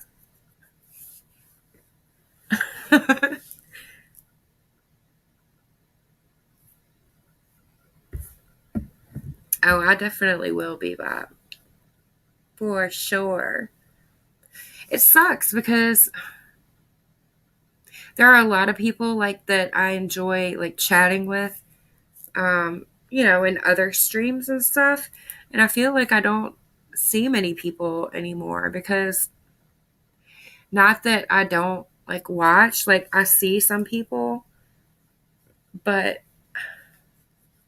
I kind of don't want to chat because things around here have been so crazy lately. It is Bebop. Rumham. Who hurt you, honey K? I kill him. It does get to be too much sometimes. And I hesitate to chat in some places because, two people that might be fine today are not fine tomorrow. Like, and I can't always keep up with who's fighting with who. And probably like, I want to say like 2 or 3 weeks ago, last 2 or 3 times I went live, I had to private the streams because some asshole came in here. I think I took took care of that problem, but it's just crazy. And it's like, we come to YouTube for entertainment, like, or whatever. I don't know. It's just, it got too heavy, too serious. People are crazy.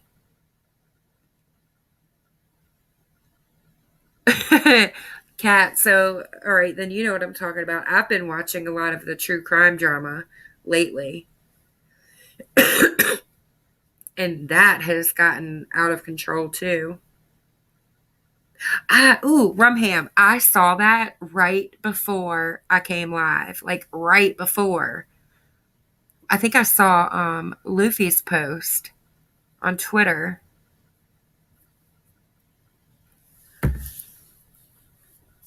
Did she say that, Rumham? That was her, like, it was a post, right? I hate everybody. It's easier that way.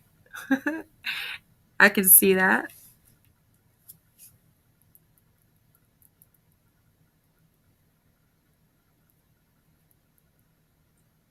I mean, I don't know. I just think it's a little silly that some people like demand loyalty. And like, what is loyalty on YouTube? Okay? I mean, it's YouTube. I don't owe anybody any kind of loyalty. I will go where I want. Did you get open? Huh? Oh, that's a good good possibility, Rumham. Loyalty is royalty.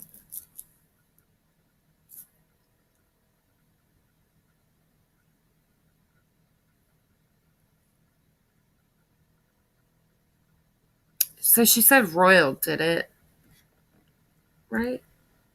Let me read that again. Yeah.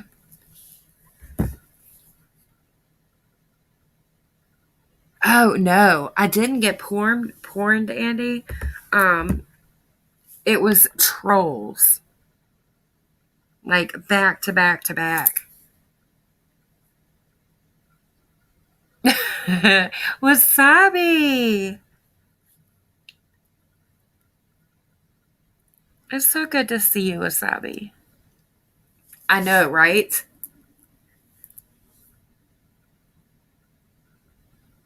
I mean, there is not one single person in like my real life, the people that I love, my friends, nobody, where I agree with everything they do and say. That's just silly. It is, Bebop.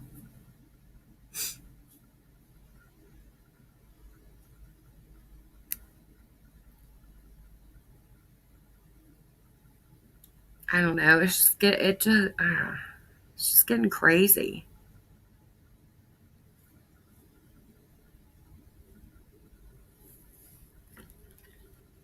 And the hate and the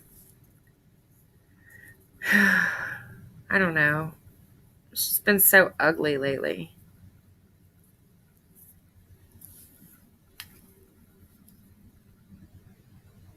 You are a free bird, Bebop.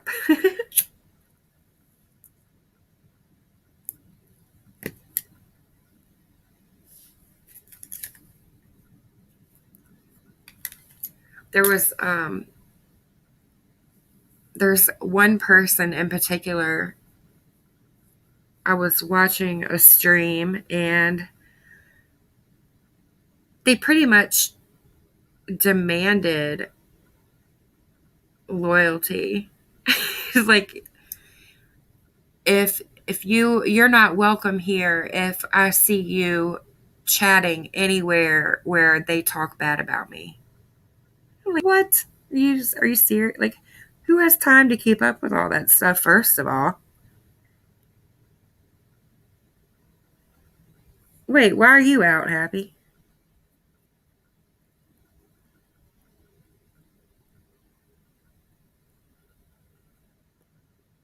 My little chick keeps me in check.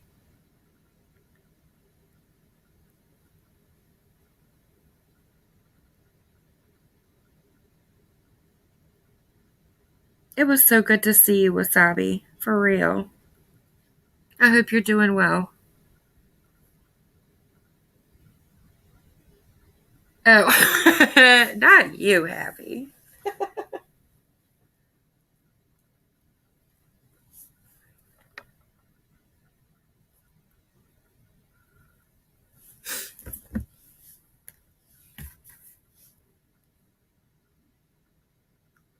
That's a tongue twister. My little chick keeps me in check. Little chick keeps me in check.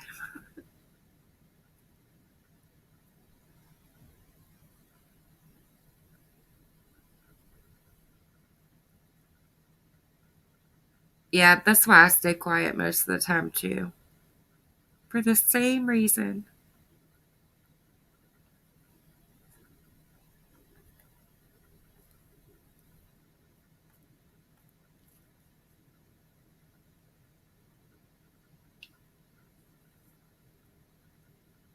Aw. Thank you, honey K girl. I appreciate that. Well, I figure,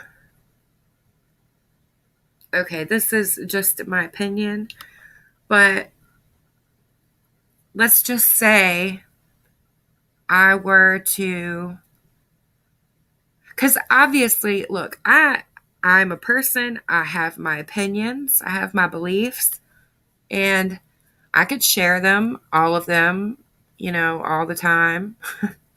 But then that would make it really difficult to have a peaceful chat, because anybody who wants to chat in here that might like that person would have a hard time to keep chatting in here if I'm talking about somebody that they support, So I figure if I don't talk about other people in a negative way, I don't want to say that either, because I can give constructive criticism, but if I, just talk shit or just spew hate about somebody, then it makes it really hard for, the chat to chat peacefully.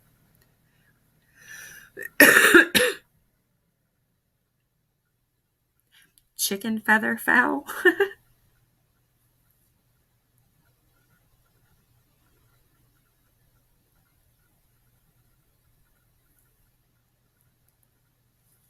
Whoa.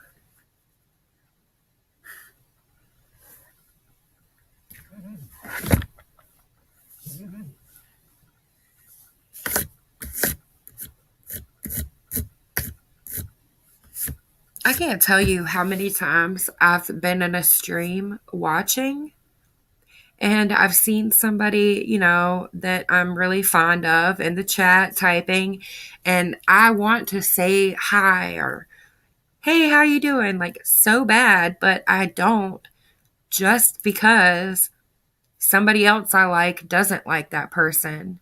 You know what I'm saying? And you just do that one thing that one time, and then boom, you're out. You're the one being talked shit on and whatever. So I just don't. I just stay quiet.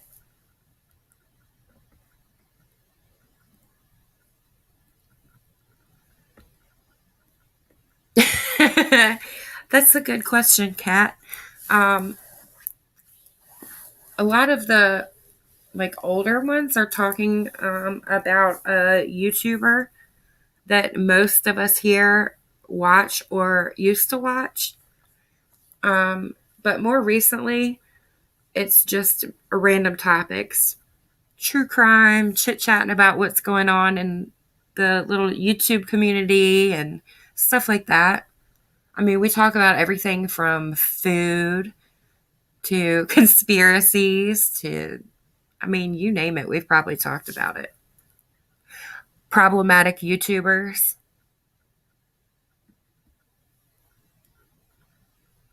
Drama. But we talk about drama. We don't, well, I don't want to say we, because I know some people like to participate, and that's okay.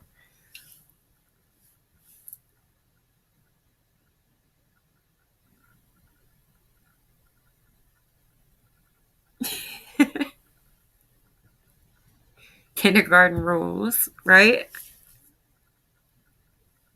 It's good to have you, Kat. What kind of things do you like to watch?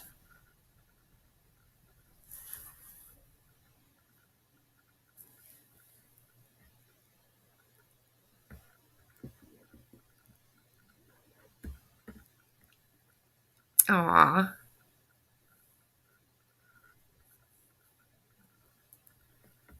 Love me some loofah.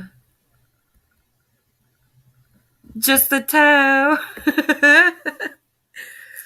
Oh, speaking of that, so I found a new Delta 8 product. Well, it's not new. Like, it's nothing groundbreaking or anything.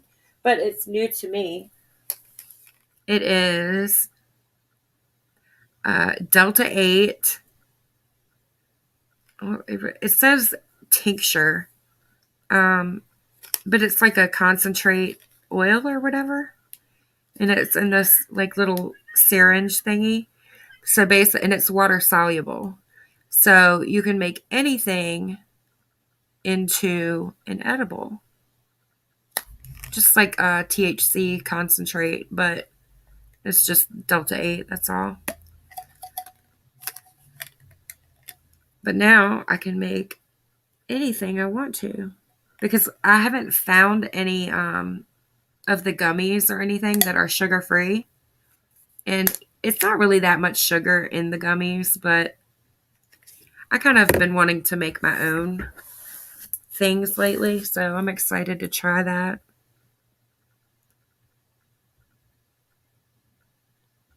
Aw, yeah, I've been following those really closely also, Kat.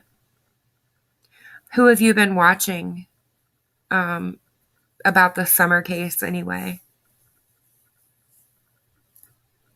Did you see Unmasked last night?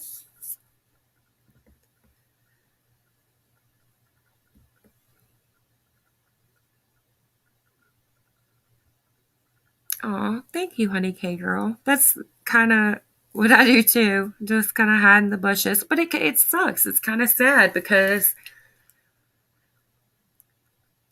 it's sad that if I see somebody in a chat that I don't feel comfortable enough to say hello just because of the crazy,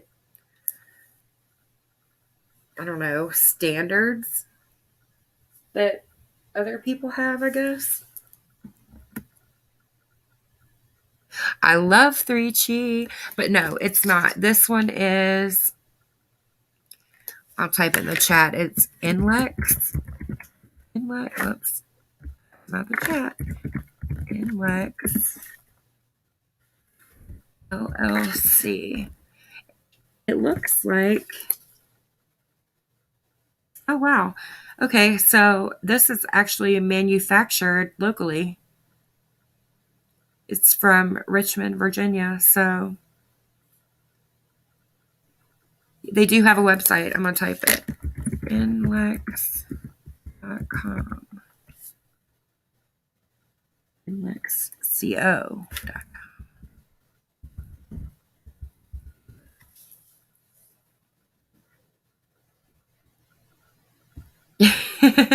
Glad you liked it, Happy.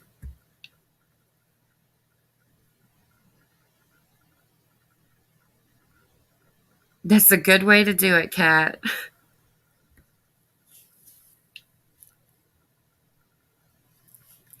Believe it or not, and I've heard other people say this too, a lot of the channels that I watch and like, I have found because somebody else was talking shit about them, So I went just out of curiosity and because I'm nosy and ended up liking them and staying. So, yeah, I watch AB too.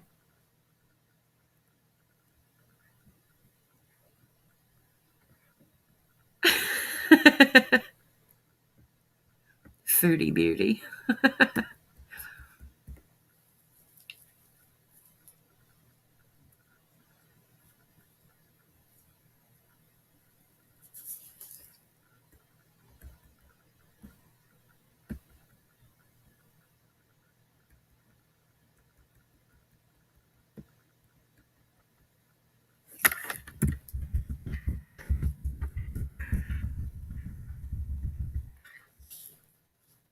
Wow.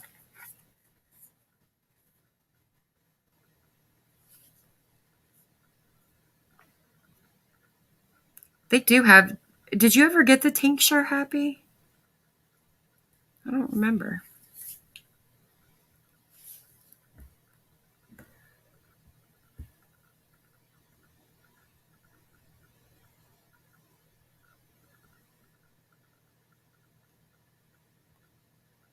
There were like